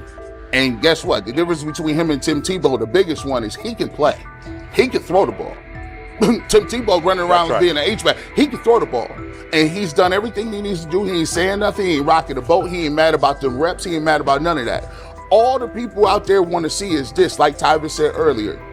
We want to see what he can do with Jerry Jeudy. Online reactions are sharply divided. Some fans strongly support Sanders, while others argue he is overrated. Traditional analysts cite statistics and claim his recognition comes mainly from his father's name. Sanders supporters are actively celebrating his rise and already predicting a future NFL career. Sports media outlets have made his candidacy a central topic of debate. The discussion now extends beyond statistics and victories to include his marketability, public image, and on-field presence. Sorry, is Shedeur Sanders going to get a chance to win this job? Do you believe he gets a legit shot to win this job? Listen, I think, first of all, the action's going to really start in training camp. Like, forget all the OTA stuff. You don't win a job in OTA. The real action starts in training camp. And just like Shedeur said, during the mini camp, when it's time to take your reps, you got to make the most of it. Because I think early on, there's going to be a lot. Remember, Joe Flacco didn't hardly practice in OTAs and mini camps because they were giving the young guys. Right. So when he gets his opportunity, he's going to have to make the most of it. Analysts are closely reviewing game footage to evaluate Sanders' decisions and mechanics, while others examine his social media activity to see how he balances content creation with quarterback duty. Shedeur Sanders' placement on ESPN's early first-team list has taken over the college football conversation. Supporters circulate his highlights and argue that his on-field production and leadership justify the honor. Skeptics claim the recognition relies too heavily on his family name and question whether his resume is strong enough for first-team status. Analysts are rewatching game footage to assess his reads, accuracy, and pocket presence, while others examine how he balances a high-profile social media presence with quarterback responsibilities. The debate has pushed other storylines, such as conference realignment and NIL issues, into the background, leaving fans and commentators focused on Sanders' performance, marketability, and overall impact on the sport. I'll keep saying it. I believe Shedeur Sanders should play more games than any other quarterback on this roster this year, because he's the only guy that I look at and say they might have something here. Because I'm telling you right now, they left night one of the draft saying we are taking our quarterback next year. So it's on Shedeur or Dillon or Kenny, probably not Joe, to change their mind. To change their mind. But you got to find out. You've got to find out. Opinions differ on whether Sanders is benefiting from his family name or simply showing real progress, but the attention is undeniable. Social media is flooded with edited images elevating him to legendary status. Critics argue the first-team nod is driven by hype and marketability, while supporters point to his flashes of strong arm talent, field vision, and decision-making. Regardless of motive, the announcement has dominated the football news cycle and intensified debate over how much of his rise is performance-based versus media-driven. Highlight reels rarely show Sanders' turnovers, late-game mistakes, or inconsistent stretches. Being named to a first-team watch list suggests sustained dominance, something Sanders has displayed only in flashes. His selection appears driven as much by brand recognition and media appeal as by performance. ESPN's decision has intensified debate. Data-driven critics post statistics that question his resume, while passionate supporters predict awards and future NFL success. Commentators recall a time when first-team consideration required years of proven excellence. Yet many fans already see the announcement as confirmation that Sanders is on track for major college football honors. Shedeur Sanders has earned first-team reps when training camp commences later in July. I'm not saying like he's the first guy up when you do 11 on 11s, day 1, 2, 3, 4, 5 at training camp. I'm not necessarily saying that. But he's the one quarterback that we didn't get a chance to see take reps with the ones. But I think Shedeur has a chance to like make this conversation interesting if he gets those reps with the ones and he has the same success that he did with the 2s, the 3s, and the 4s. I have confidence he can show you something, but I got to see it. We all got to see it before we can actually judge that. Some believe Deion Sanders is already preparing for an award ceremony, while others are furious, threatening to protest ESPN's credibility over Shedeur's first-team mention. Critics argue that honoring Sanders without a full season of elite play undermines college football standards. Supporters insist his performance and profile justify the recognition. The debate reflects a broader clash between traditional merit-based evaluation and modern brand-driven visibility. In today's landscape, first-team consideration is no longer only about statistics. It also involves marketability and audience engagement. Whether welcomed or rejected, Sanders commands attention and embodies the sport's shift toward both performance and personal brand. How you feeling? I'm getting there. You see what I got on, right? That's what I was asking how you help for it. Yeah, I'm getting there. See? Brian, what they had to? I had blood clots. Okay. And they amputated, you know. But I work with it. Man. Yeah, I'm amputated. So I get that work on a couple times a day. Keep the blood circulating, blood flowing, but it's a new normal. And the best thing about here, we have a whole medical team on the second floor. Right. We have a whole medical floor, which is great. Deion Sanders is shaken, this time not by a hit on the field. In a sudden turn, Ryan Clark has uncovered a serious plot affecting Shedeur Sanders' NFL draft status, and the disclosure is reverberating across the sports community. What once looked like a simple scheduling delay may actually be a calculated effort to undermine Deion's son. The facts suggest intentional sabotage, a breach of trust, and repercussions that could be far-reaching. This is no routine football headline. It is personal, and Coach Prime did not see it coming. The sports world loves to celebrate underdogs, yet it often takes even greater pleasure in tearing down rising stars. Deion Sanders is witnessing that cycle now, not from the sidelines as Coach Prime, but as a father. The lights in Boulder remain bright, the cameras keep rolling, and Sanders still wears his gold watches, sunglasses, and natural swagger. Still, behind that familiar smile is a man carrying deep pain as criticism aimed at his son mounts daily. How much of that is opening press conference saying, okay, we are family, saying that he was sent to do certain things? Do you feel like people got attached to that, or it just was the fact that prime time is at Jackson State? It's prime time. If my son plays cornerback, I want him to be around, in my opinion, the best cornerback ever to touch the field. That's right. If my son played DN, I'd have to talk to you and tell me who's coaching the DNs. That's but right. I was sending my son to play for prime. His pain does not come from critics or losses, but from watching his son, Shedeur Sanders, get pulled into a system where politics outweigh performance. By every metric, arm strength, accuracy, field vision, Shedeur belonged in the top 3 of any NFL mock draft. Defensive coordinators who tried to unsettle him know he never flinches. He owns the unteachable leadership trait that turns strong prospects into franchise cornerstones. Then the narrative shifted. Draft boards that once placed him 2nd or 3rd slid him to 5th, then 12th, and eventually out of the 1st round on some lists. Analysts grew cautious, executives became vague. The statistics stayed strong, and the game film still proved his ability, yet the buzz evaporated. The abrupt silence felt deliberate and wrong. Former NFL safety and respected analyst Ryan Clark then delivered an unfiltered disclosure, not on a scheduled TV segment, but in an unscripted comment. He stated plainly that influential figures inside the league were not overlooking Shedeur Sanders. They were actively holding him back. The motive, Clark said, was political, and the real target was Deion Sanders, Hall of Famer, architect of Jackson State's resurgence, and the coach who turned a 1-11 Colorado program into a national headline. Deion's refusal to conform, wearing sunglasses indoors, dancing with players, speaking candidly, challenged an establishment that favors predictable images and rehearsed statements. According to Clark, that resistance to tradition was not forgotten. When Shedeur displayed the same mix of talent and confidence, concern spread through front offices and media circles. Questions about leadership style and attitude surfaced. Coded language for discomfort with a quarterback who mirrors his outspoken father. Clark's point was clear.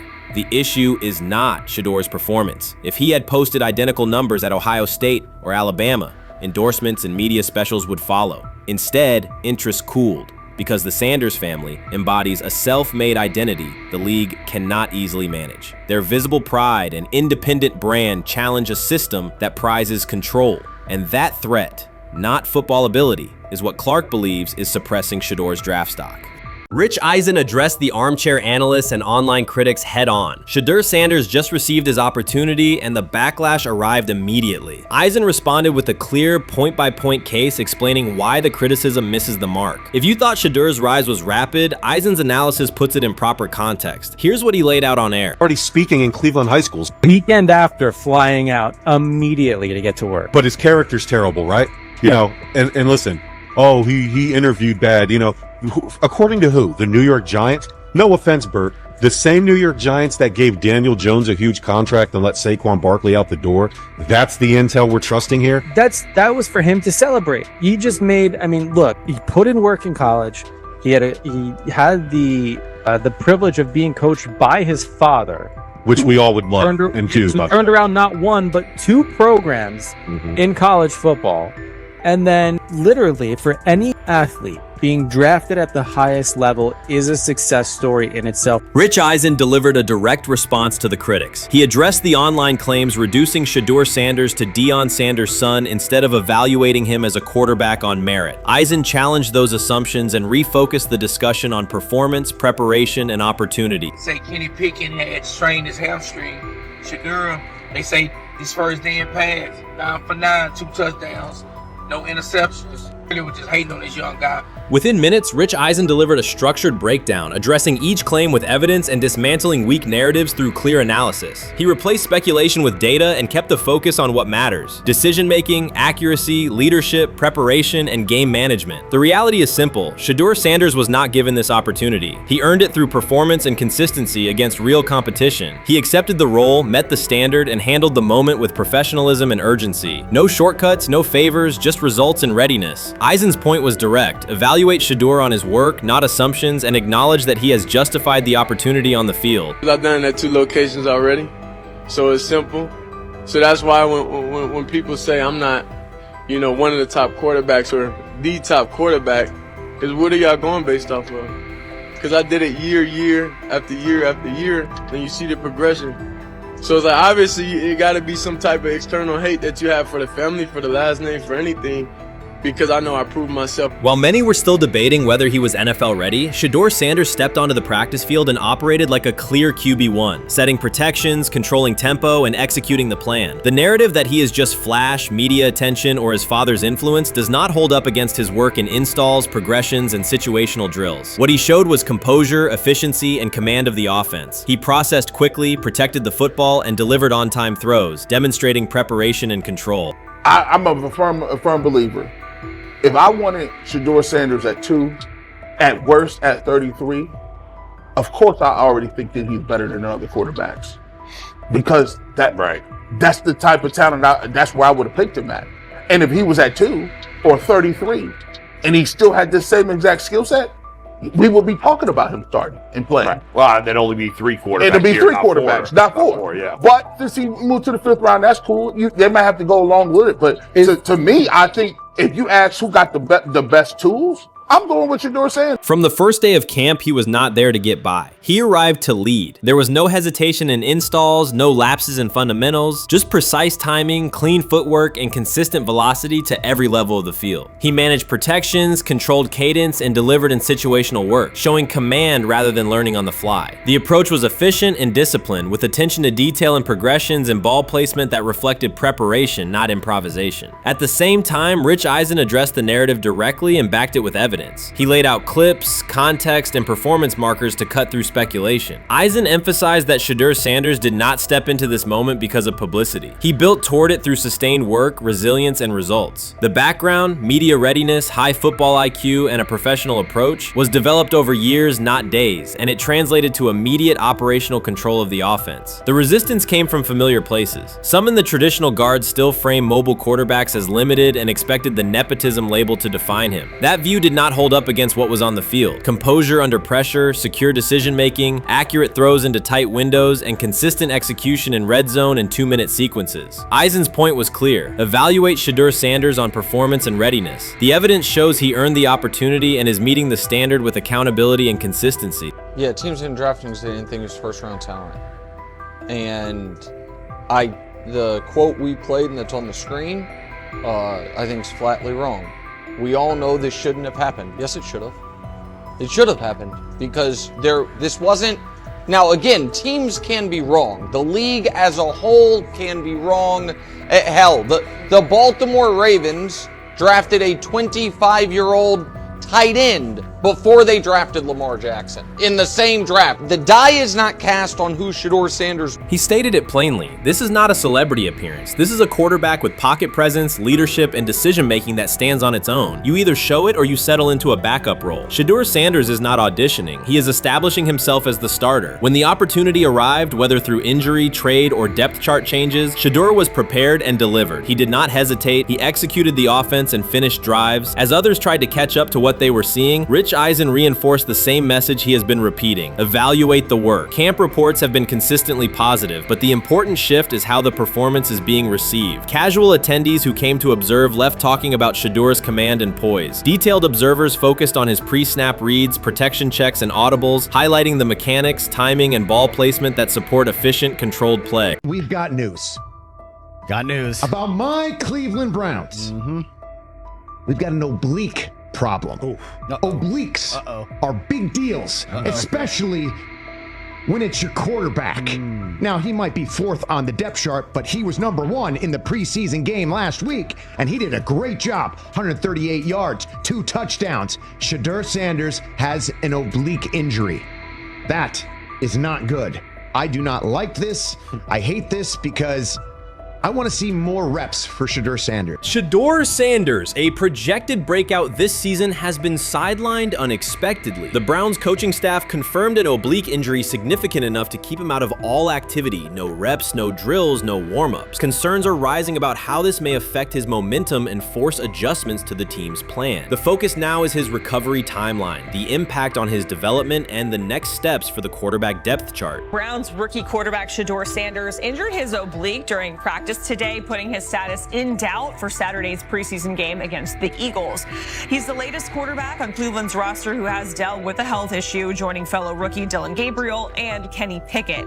Sanders, who is trying to fight his way up the Browns depth chart, started the preseason opener last week and threw to practice. So how concerning is this for Shedeur as he is trying to, again, make his way up the depth chart, be QB2, potentially QB1 in the future? Dillon Gabriel taking Shedeur Sanders' QB1 spot after Sanders suffers an oblique injury is more than a roster change. It signals the staff is choosing urgency over efficiency. You do not replace a quarterback operating near a 70% completion rate with one coming off a 32% outing unless the decision is driven by desperation or poor evaluation. That is not strategy, it is avoidable loss of production. The impact on accuracy, timing, and drive sustainability is clear, and the difference is apparent to anyone watching. Well, here's what we know. I mean, after practice, Kevin Stefanski, the head coach of the Cleveland Browns, was not available to the media, but I did talk to him on the field as the players were coming off, and he told me that Shedeur Sanders complained of oblique soreness during the warm-ups this morning. Shedeur Sanders' absence isn't just a gap in the lineup, it's a setback for the entire offense. He thrives under pressure and makes throws others won't attempt. When he's healthy, every pass has intent, every drive has rhythm, and opposing defenses know they're in for a long day. Replace him with Dillon Gabriel and the defense senses an opening. Corners press tighter, safeties cheat down, and linebackers blitz more aggressively because they don't expect the same timing, velocity, or accuracy. Yes.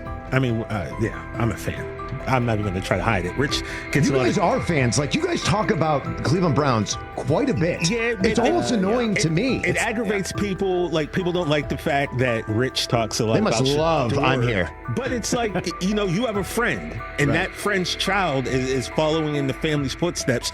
You want them to do well. I don't know why people have such an issue. I know Rich is supposed to be impartial, but it's kind of hard when you have that type of tie to it. But yeah, I'm rooting for Shedeur, man. And Dillon Gabriel's 32% completion rate isn't just poor, it's untenable at this level. A number that low needs no context. It means 2 misses for every completion. Weather, opponent, and play calls are secondary when efficiency is that limited. That output does not sustain drives or keep the full playbook viable. Yet he is starting while Shedeur Sanders is sidelined. The contrast is clear. Sanders brings accuracy, timing, and command. Gabriel's recent performance reflects inconsistency and missed opportunities. Choosing Gabriel under these circumstances reduces offensive reliability and invites defensive pressure. It is a decision that sacrifices efficiency and field position. So it'll be interesting to see what happens with Dillon Gabriel, but to the Shedeur Sanders point, it is unfortunate because I thought he was gaining some momentum.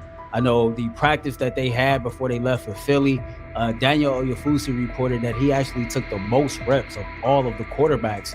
And that was the first time that had happened. It was the first time that he had went ahead of Dillon Gabriel, practicing with the twos, etc. So like coming off that stout performance against the Carolina Panthers, he was gaining momentum. If this were a clean evaluation, there would be no debate. Shedeur Sanders is the clear choice. He's accurate, composed, and consistent with a track record of high-level production. Dillon Gabriel remains a question mark, and not the kind that stresses defense. He's the kind that makes coaches consider leaning on the run to limit risk and protect field position. The reality is that injuries create openings for players who haven't earned them. Gabriel has stepped into QB1 while Sanders is out, but that reflects circumstance, not superiority. We don't know the severity of this oblique injury and whether it will even keep him out of Saturday's game against the Eagles.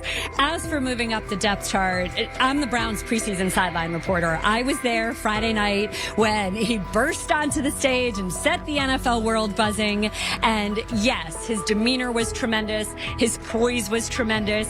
He did the things that were asked of him. But at the end of the day, he wasn't actually asked to do all that much. The real concern is how this could attach to Shedeur Sanders' reputation. The NFL is unforgiving about availability. An oblique injury for a quarterback isn't minor. It affects mechanics, torque, and timing. Even with a strong return, the injury-prone label can linger. For the Cleveland Browns, or any team seeking stability under center, that perception is toxic. Teams don't want a player they fear won't make it through October. That's the risk. Talent doesn't always overcome league politics. Once questions about durability start, they rarely fade. They surface in contract terms, roster decisions, and sideline evaluations. So Shedeur Sanders is injured again? If you were following along on social media today for the Browns' first joint practice in Philadelphia against the Eagles, wow, you were in for a tumultuous ride. I mean, all the reporters, both Browns and Eagles reporters, were pretty much flabbergasted at the fact that Shedeur Sanders was taking 0 team reps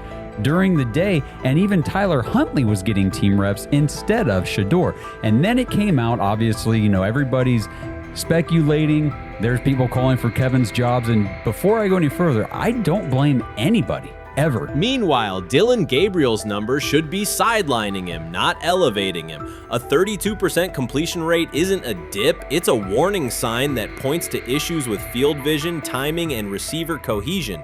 That's the quarterback taking snaps while Shedeur Sanders is out. Put their work side by side and the gap is obvious. Sanders shows consistent placement, timing, and footwork that reflect high-level execution. Gabriel's recent output introduces variability that shrinks the call sheet and stalls drives. You can't claim the priority is winning while starting a quarterback who isn't reliably delivering routine completions. Fans recognize it, receivers lose confidence and tempo when targets are off, the offensive line's urgency fades when protection doesn't translate into productive throws, team belief in the quarterback is fragile, and once it erodes, a season can come apart quickly.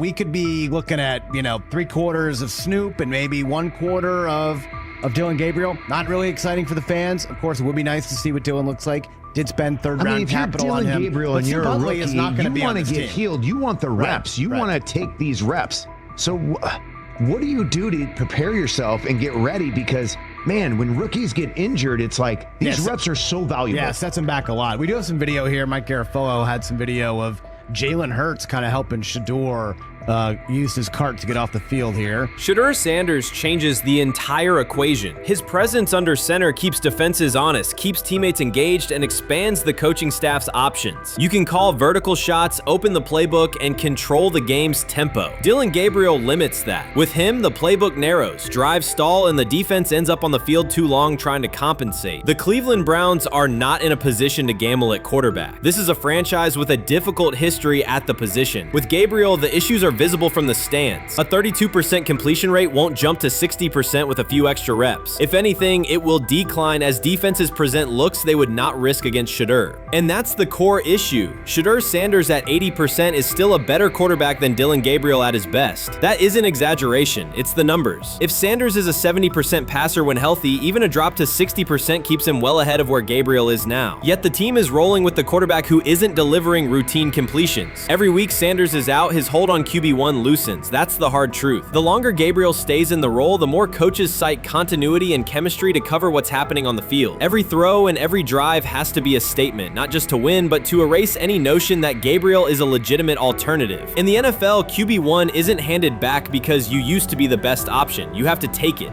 Started off with some positive news for Shedeur, and then it kind of just went left real quick. Shedeur got the news early on that if Dylan Gabriel couldn't go, he would get his second straight start in the Saturday preseason game against the Philadelphia Eagles. And then he went on to injure his oblique. For the fans who don't know exactly what part of the body the oblique is at and what that injury is and how it can impact the quarterback, can you explain to them what is an oblique injury?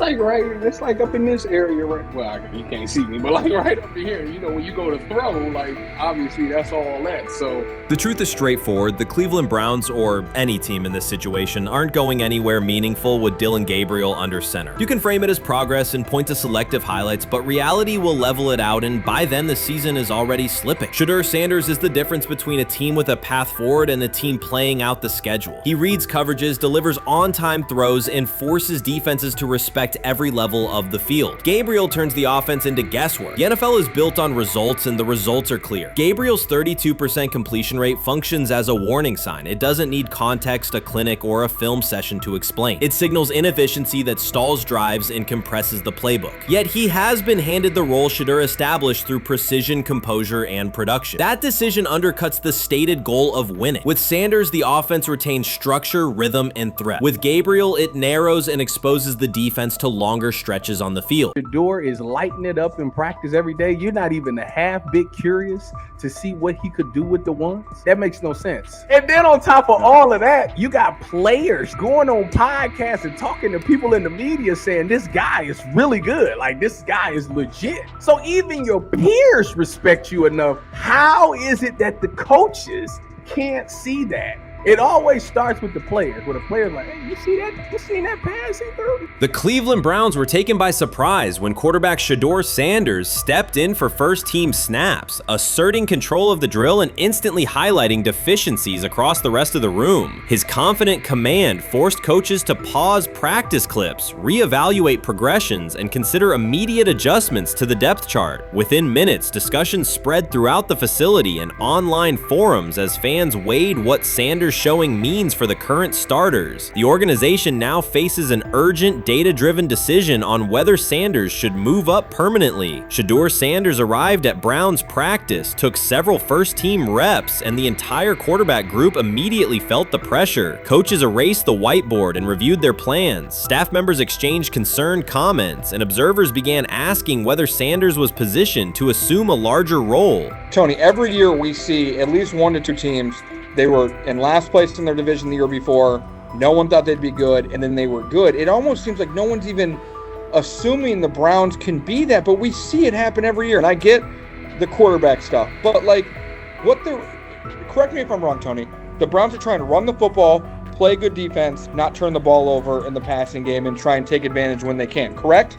That's what they're trying to do.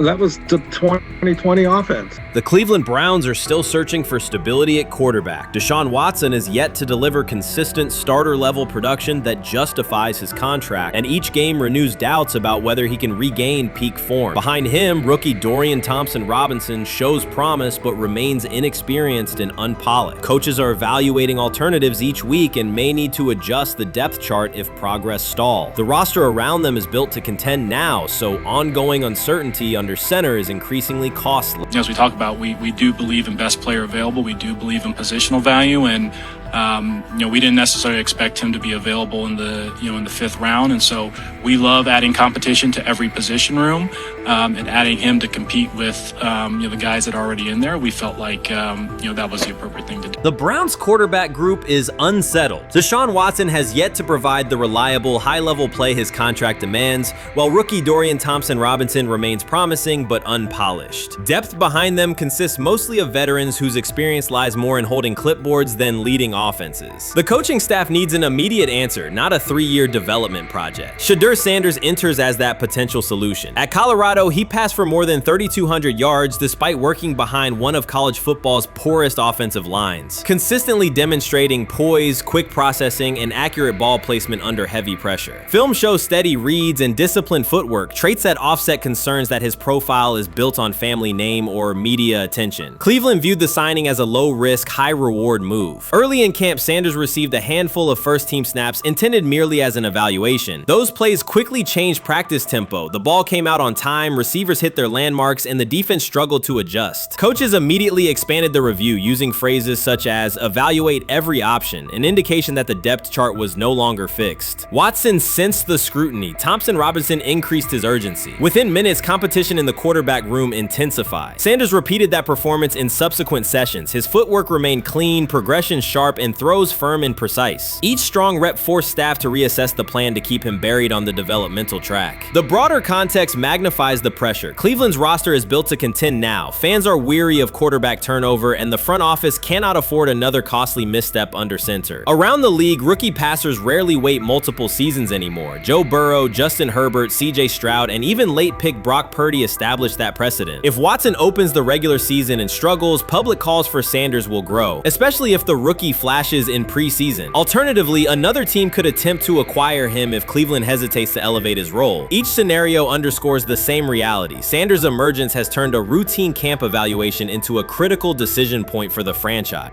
And we saw Dillon Gabriel go 11-on-11 with the first team, Shedeur Sanders go 11-on-11 with the second unit. So that was really the big wrinkle today. Yes, and of course, it was the first time that we have seen Shedeur Sanders get any of those coveted 11-on-11 reps. Of course, again, it wasn't with the first team offense or against the first team defense, but it's progress. And that means that he's going in the right direction, that the arrow is pointing up. He's coming up the learning curve. So that's good for him. And I actually thought just overall, he had a better day than Dillon had today. He completed more passes. He was more on point. In fact, in that 11-on-11 period, he threw a near touchdown. Desperation can push franchises toward aggressive decisions, especially when their quarterback options appear unconvincing or outdated. One scenario now emerging is that Sanders earns enough confidence to take full preseason reps with the starters, forcing Cleveland to revisit a depth chart it believed was settled at the beginning of July. His practices demonstrate that the excitement around him is grounded in measurable performance. Accurate, high-velocity passes against first-team defenses, and confident command of the huddle. Each strong outing also heightens league-wide interest. Rival scouts adjust evaluations, and general managers revisit their notes, aware that a viable young quarterback may soon become available. Inside the facility, the personnel staff must balance short-term results with long-term roster planning, knowing that an early move could reshape salary cap allocations and locker room dynamics. The pressure on Watson and Thompson-Robinson escalates accordingly. Both must produce visible progress to maintain their current roles.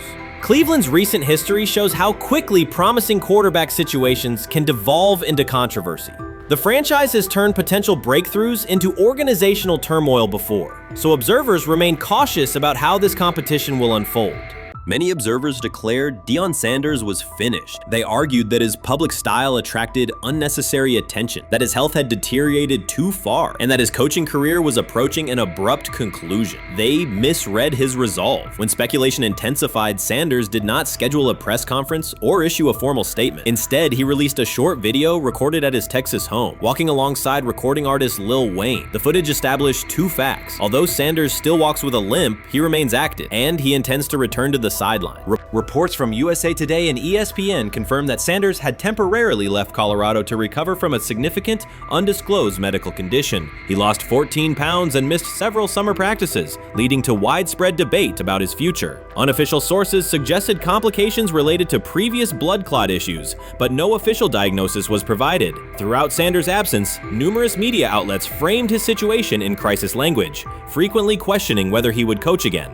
By comparison, when coaches such as Lincoln Riley paused their duties for health or family reasons, coverage emphasized understanding and patience, an imbalance that reflects a common difference in how high-profile black coaches are treated. Sanders' silence was not a retreat, it was a period of recovery. During rehabilitation, he relied on family, faith, and trusted colleagues, yet stayed connected to his program through brief online updates. The video with Lil Wayne demonstrated that he retained strong support from influential friends, countering narratives that portrayed him as isolated or on the verge of retirement. The visual evidence showed that his setback is temporary, and that he remains determined to lead Colorado into the forthcoming season. Since accepting the Colorado position, Sanders has dramatically elevated the program's national standing. He first drew national attention to Jackson State and the broader HBCU football landscape, then moved to Boulder and transformed a one-win team into a central storyline in college athletics. His approach, combining hip-hop culture, direct communication, and open expressions of faith, has challenged conventional expectations for head coach behavior. Each step forward has been met with heightened scrutiny. His time at Jackson State was labeled a publicity stunt, his departure for Colorado was framed as abandoning HBCU culture, and his social media presence has been cast as distraction from traditional coaching responsibility. Critics often magnify Sanders' missteps and question his motives, while comparable actions by other coaches receive neutral or sympathetic coverage. Showings of enthusiasm from Brett Favre and disciplinary intensity from Nick Saban are celebrated as competitive passion, yet Sanders' displays of confidence are frequently labeled arrogance. The discrepancy illustrates deeper biases rather than differences in performance. Sanders' success challenges entrenched expectations of how a college football leader should look, speak, and act, especially a black coach who refuses to downplay his identity.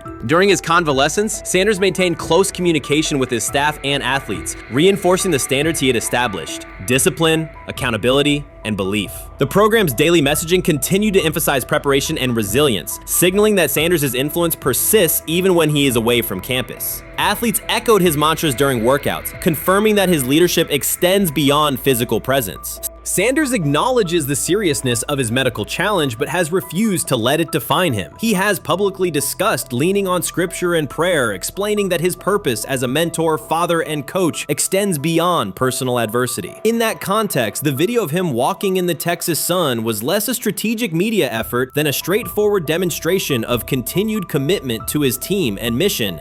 Colorado still requires Sanders' vision. Prior to his arrival, attendance was low, national media attention was minimal, and recruiting momentum had stalled. Sanders' leadership brought renewed energy, authentic identity, and higher standards of accountability. Players who previously lacked representation in college football leadership found a coach who shares, affirms, and elevates their cultural background. Sanders supplements conventional coaching priorities, scheme, fundamentals, and execution with empowerment initiatives that cultivate self-confidence and authenticity. As preseason camp approaches, Sanders intends to resume full involvement, even if medical recovery remains ongoing. His presence is expected to restore on-site leadership, stabilize the locker room, and direct media coverage toward on-field progress. For Sanders, the objective extends beyond compiling wins. It includes completing a cultural transformation that expands how success and leadership are defined in modern college football. Those who predict his decline overlook the underlying traits, faith, perseverance, and purpose that have supported Sanders throughout his career.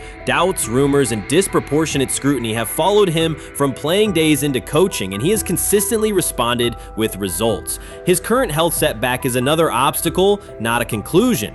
The broader initiative he leads, centered on authenticity, opportunity, and high standards, continues. When Sanders returns to the sideline, it will mark the next stage of a movement he has guided from Jackson State to Boulder. The recent period of quiet has been strategic rather than passive. Instead of defending himself in daily briefings, Sanders focused on rehabilitation, remote program oversight, and family support. Each brief social media message reinforced a consistent theme: faith and preparation. He has articulated gratitude for medical professionals and has reiterated that his mission at Colorado is unfinished. His public references to scripture have been direct but measured, aligning with his long-standing practice of integrating faith into leadership. By walking through his ranch with Lil Wayne, Sanders signaled continuity. The clip underscored that influential supporters remain engaged, that Sanders' broader network values his vision, and that he remains capable of navigating physical challenges. The visible limp was not evidence of imminent retirement. Rather, it documented the reality of ongoing recovery and the resilience with which he approaches each obstacle. Colorado's athletic administration and football staff continue to affirm Sanders' program direction. Recruitment communications cite his established record in fostering cultural relevance and national exposure. Prospective athletes respond to a coach who presents a transparent path to development, both on and off the field. Current players refer to Sanders' coaching points with clarity, citing specific drills and expectations that remain unchanged during his absence. These indicators demonstrate that the core structures Sanders implemented are functioning, and that his return will be an amplification, not a restart. Criticism regarding Sanders' public persona often conflates media style with coaching substance. Analysis from opponents suggests that social media engagement dilutes football preparation, yet Sanders' staffs emphasize time management and delegation. Defensive and offensive coordinators handle in-game adjustments, while Sanders directs overall culture, recruitment, and leadership. He has articulated that visibility serves to amplify program accomplishments and enhance player opportunities, not replace strategic football planning. Some commentary has attempted to reframe Sanders' health issue as evidence that his coaching model is unsustainable. The argument ignores the documented health challenges faced by numerous coaches across levels of competition. For example, college coaches recovering from heart procedures or joint replacements have returned to successful seasons after appropriate medical clearance. Sanders' case follows a comparable trajectory. Medical complications require temporary separation, structured rehabilitation is prioritized, and a managed return is planned. Institutional medical protocols at Colorado dictate clearance requirements. Sanders will meet those before resuming full sideline duties. Colorado's players have expressed public confidence in Sanders' eventual return, citing regular virtual check-ins and continued accountability. Several athletes noted that positional meetings included recorded messages from Sanders reinforcing tactical goals and personal discipline. These details confirm that Sanders has remained actively engaged, albeit remotely, and that team culture remains aligned with his principles. Looking ahead, Colorado's schedule will attract national attention, both for on-field competitiveness and the storyline of Sanders' comeback. Analysts will evaluate how quickly he reestablishes day-to-day rhythm and whether his physical limitations influence practice oversight. Internal planning accommodates gradual escalation of responsibilities, with medical staff and strength and conditioning personnel contributing to phase reintegration. The broader significance of Sanders' return extends beyond Colorado. His visibility continues to challenge prevailing narratives about leadership styles and pathways in college athletics. By prioritizing authenticity, open articulation of faith, and cultural expression, Sanders offers a contrasting template to more conventional models. His eventual recovery and sideline presence will reinforce the argument that diverse leadership profiles can succeed in elite collegiate competition. In summary, rumors of Deion Sanders' coaching demise were premature. Verified Inside reports confirm a substantial but temporary medical setback. He used the time away to focus on health, sustain program engagement, and rely on a support system anchored in family, friends, and faith. His recent public appearance demonstrated active recovery and reaffirmed his intention to resume leadership in Boulder. The forthcoming season will test Colorado on the field, but it will also underscore the durability of Sanders' vision, one that combines competitive ambition with cultural resonance. Observers who continue to question his longevity overlook the resilience and purpose that have defined his career. Sanders' return is imminent, and the movement he leads remains intact. They say training camp decides depth charts, but Shedeur Sanders began fighting for his job long before he will step inside the Browns facility. While most first-year players squeezed in one last vacation, he slipped onto a private field in Texas, strapped on Cleveland's helmet and shoulder pads, pulled a fresh number 2 jersey over his chest, and started rifling timing routes as if it were the opening drive of week 1. No cameras, no hype track, no product placement, just sweat, cadence, and ball placement. A rookie does not rehearse in full game gear unless he already envisions himself commanding the huddle. Plenty of observers shrug that clip off. They insist the 5th rounder, quote, isn't ready, cling to depth chart conventions, or whisper that the name across his shoulders did most of the talking on draft day. Maybe it is the Dion connection, maybe it is a preference for prospects who blend quietly into the background, or maybe the league's gatekeepers fear the possibility that the kid is better than the quarterbacks they have spent months promoting. Whatever the motive, the countdown has started, and video rarely lies. Shedeur Sanders is not preparing to arrive. He is preparing to lead. Footage of a 22-year-old quarterback running live reps in July should dominate highlight loops, but it barely registers on national outlets. Why? It ruins the tidy narrative. The easy storyline paints Shedeur as a pampered legacy prospect banking on his father's fame. Yet the tape shows something different. A rookie drenched in afternoon heat, drilling footwork, calling protections, and imagining cover 2 rotation before the first official meeting ever takes place. Elite mental prep looks boring on social feeds. It looks devastating when the season starts. Walk into Cleveland's quarterback room and you step into politics, not simply competition. Joe Flacco, a Super Bowl MVP in decline, carries institutional trust. Kenny Pickett, rescued from Pittsburgh's reset, carries hometown intrigue. Dylan Gabriel, the 3rd-round system fit, carries draft capital the staff must justify. And then there's Shedeur, the lightning rod whose presence alone spotlights every bias in the evaluation process. Coaches frame it neatly. Rookies must wait their turn. The truth is less polite. Practice snaps are currency. Perception is elastic, and early allocations already favor Pickett and Flacco. It is the oldest playbook in the league. Lock vets into the headline roles before pads even crack. Then let repetition shape reality.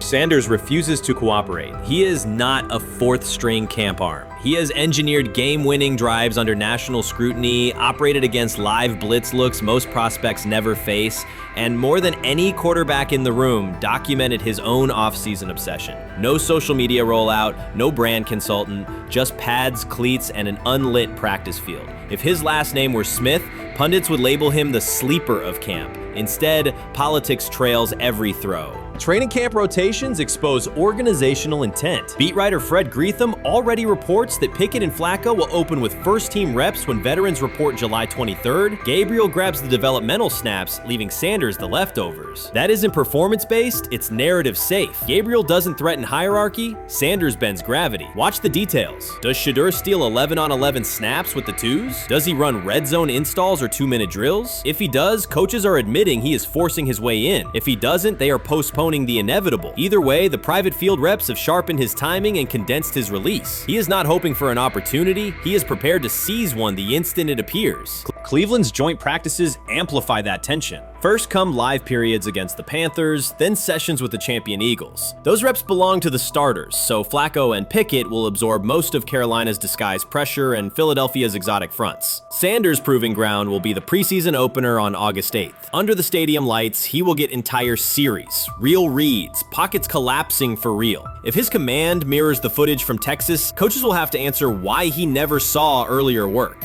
Reps are scarce. 10 padded practices separate veteran arrival from game 1. Even an even split, something that never happens, would hardly suffice. Instead, the staff will funnel snaps toward the comfortable choices. That strategy can bury a rookie, but it can also spark an eruption when limited opportunities turn into highlight drives. One flawless touchdown march in the second half of a preseason game, and the dog pound will chant his name. Then the staff's narrative control evaporates. Criticism of Sanders has never matched the scrutiny applied to his peers. Analysts nitpick a ball pat, a foot angle, a pump fake, Pickett's inconsistency, Flacco's diminishing velocity, Gabriel's college system crutches. Discuss politely, if at all. With Shedeur, the critiques arrive as coded doubts. Does he rely on the family brand? Is he coachable? Can he stay humble? That double standard is as old as the league's resistance to outspoken black quarterbacks. Add Deion's unapologetic persona, and each Sanders rep becomes a referendum on establishment comfort levels. Shedeur answers not with rebuttals, but with work. Work captured in silent footage more deafening than any debate show monologue. Quarterback drama masks broader roster cracks. The Browns receiver group is crowded yet unproven. The safety room failed to create turnovers a year ago. Interior defensive linemen are still rehabbing, and the offensive line must retool on the fly. Which quarterback can navigate that turbulence? Flacco's pocket mobility is limited. Pickett's confidence remains fragile. Gabriel is months away from processing NFL disguises. Sanders, forged by perpetual doubt, offers poise under chaos and meticulous preparation, a combination this franchise has lacked since, well, almost forever. Forget politics, depth chart etiquette, and recycled sound bites about developmental timelines. The only metric that counts now is who did the work. Sanders pounding through full gear scripts in late June is not vanity, it's vision. While the league sleeps, he refines his drop steps. While media speculate, he rehearses third down checks. He has already decided what he is. The organization must decide if it can recognize it in time. The preseason will provide the answer. Live bullets, real blitzes, stadium noise. When those throws leave his hand under pressure, no one will discuss ball pats or surnames. They will ask how a quarterback this prepared slipped to round 5. And if the performance matches the preparation, excuses about lack of reps will dissolve. It will be production against perception, and Shedeur Sanders has been producing where no one could see. Ready is the wrong word. He has been ready. While much of the NFL community attended the ESPYs in Los Angeles, Shedeur Sanders spent the day in Cleveland with families recovering from a residential explosion. He did not seek cameras or a red carpet appearance. He chose to be present in a neighborhood working through loss. Weeks earlier, an explosion at the Rainbow Terrace Apartments in the Garden Valley neighborhood displaced more than 100 residents. Local officials reported that 42 families were left without housing. A father suffered burns over most of his body and remained in a coma. His 2 young children were hospitalized in critical condition. The damage extended beyond structures. Families lost possessions, stability, and routine. Cleveland City Council member Richard A. Starr described the moment as a family fighting for its future. Outside of local reporting, national attention was limited. Sanders decided to go to the site, meet residents, and help organize a day focused on relief and connection. The decision drew questions almost immediately. Some asked why he was not at the ESPYs, others questioned his motives. Sanders did not respond with counter-arguments. He explained simply that he felt an obligation to be present and that he would act on that conviction. This was not a team-scheduled appearance. He promoted the gathering himself, arrived without ceremony, and spent the day with residents. His approach emphasized listening, participation, and time.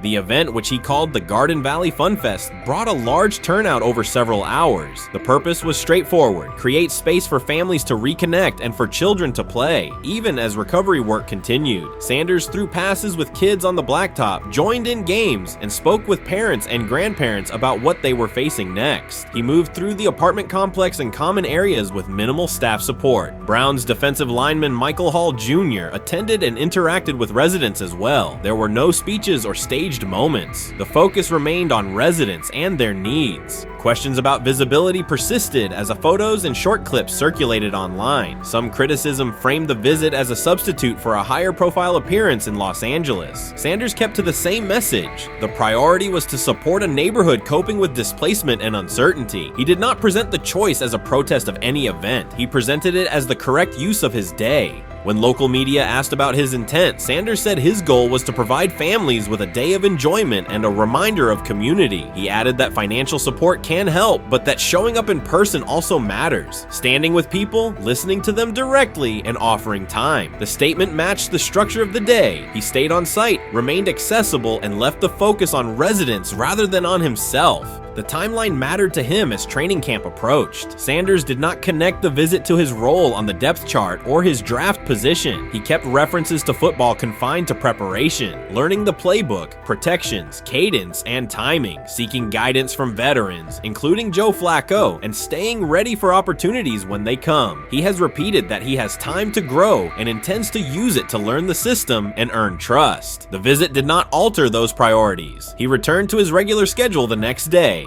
Since arriving in Cleveland, Sanders has treated community work as part of his responsibilities. Before his jersey went on sale, he visited schools, including John Marshall High School, speaking with students about goals, accountability, and effort. He set public objectives confidently, such as long-term aspirations for the franchise, but paired them with routine work in the building, meetings in stall, film, and on-field reps. The day at Rainbow Terrace fit that pattern. Identify a need, show up, contribute, and avoid unnecessary attention. For residents, the Funfest provided a brief reprieve from ongoing challenges: housing transitions, school logistics, medical appointments, and the paperwork that follows an emergency. For teammates and staff who observed, it was an example of a rookie investing time locally without seeking a headline. For Sanders, it reinforced how he plans to operate in Cleveland: be consistent, be present, and let actions speak. The setting at Rainbow Terrace underscored the scale of recovery ahead. Families described the first weeks after the explosion: nights in temporary housing, efforts to replace clothing and essentials, coordination with agencies and community groups. Sanders moved from group to group, speaking with parents about their immediate needs, greeting elders who came to watch the activities, and encouraging kids who wanted to throw a football, run races, or take a photo. He kept the schedule flexible so residents could arrive and leave as they were able. Community partners and volunteers handled tables for supplies, simple games, and refreshments. There were no sponsor banners or organizational pitches. Residents organized as they usually do, checking on neighbors, guiding children, and sharing updates. Sanders' role was clear: participate, make time, and listen. The presence of a recognizable player brought energy, but the purpose remained practical: create a normal afternoon in a place that had not felt normal since the blast. Online reaction covered the full range of opinion. Some posts praised the decision and the event's tone. Others questioned why a rookie would skip a high visibility awards show. Sanders did not try to manage that conversation. He maintained the same explanation. He chose to spend the day where he believed he could be useful, and then he returned to his football schedule. The approach was consistent with how he addresses other topics: answer directly and move on to the next task. The same measured approach appears in his preparation for camp. Sanders has not asked for public guarantees about reps. He has focused on install recall, cadence, and protection IDs, route timing, and situational work. He has sought input from veterans, thanked teammates who have provided guidance, and spent time with receivers and linemen to align on communication.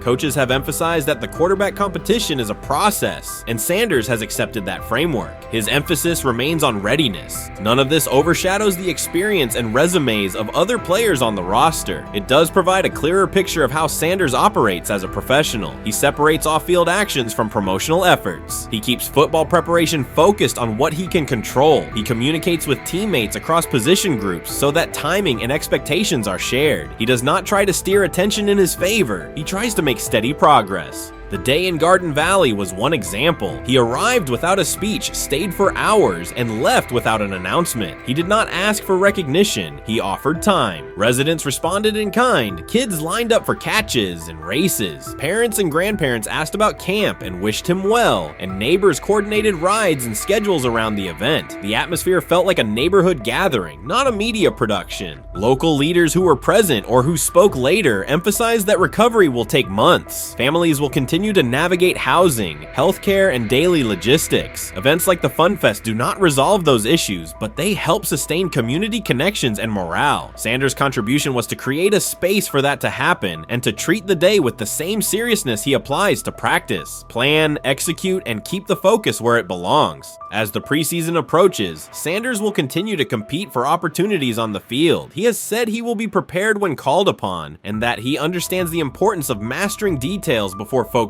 on outcomes. The organization will make decisions based on evaluation, and he will accept the results while continuing to improve. The off-field choices will remain consistent: identify needs in the city where he lives and contribute in direct, practical ways. The core elements are simple. A neighborhood suffered a significant loss. Residents faced immediate and ongoing challenges. A rookie quarterback chose to spend a day there, without a press conference, without a schedule of talking points, and participate in a community-led event designed to give families a break and remind children that play still has a place. He provided presence, not a headline. He listened more than he spoke. He returned to work the next day. In a league and media environment that often prioritize visibility, Sanders made a different choice. He kept attention on people, not optics. He placed value on time spent in person rather than on appearances. He continued to build trust in the locker room and in the city through steady conduct rather than declarations. That approach, measured, direct, and consistent, will shape how he is viewed in Cleveland as much as any public statement could. The outcome of his football career will be decided on the field by installations learned, reads made, throws delivered, and games played. The outcome of his role in the community will be measured by smaller, quieter moments. Afternoons like the Fun Fest, school visits, and unannounced stops where listening matters more than being seen. For Cleveland residents at Rainbow Terrace, the takeaway from that day was straightforward. Someone who represents their team showed up, stayed, and participated without fanfare. For Sanders, it was the same. Do the work in front of you, whether that is a practice period or a neighborhood event, and keep the focus on the people who are affected most.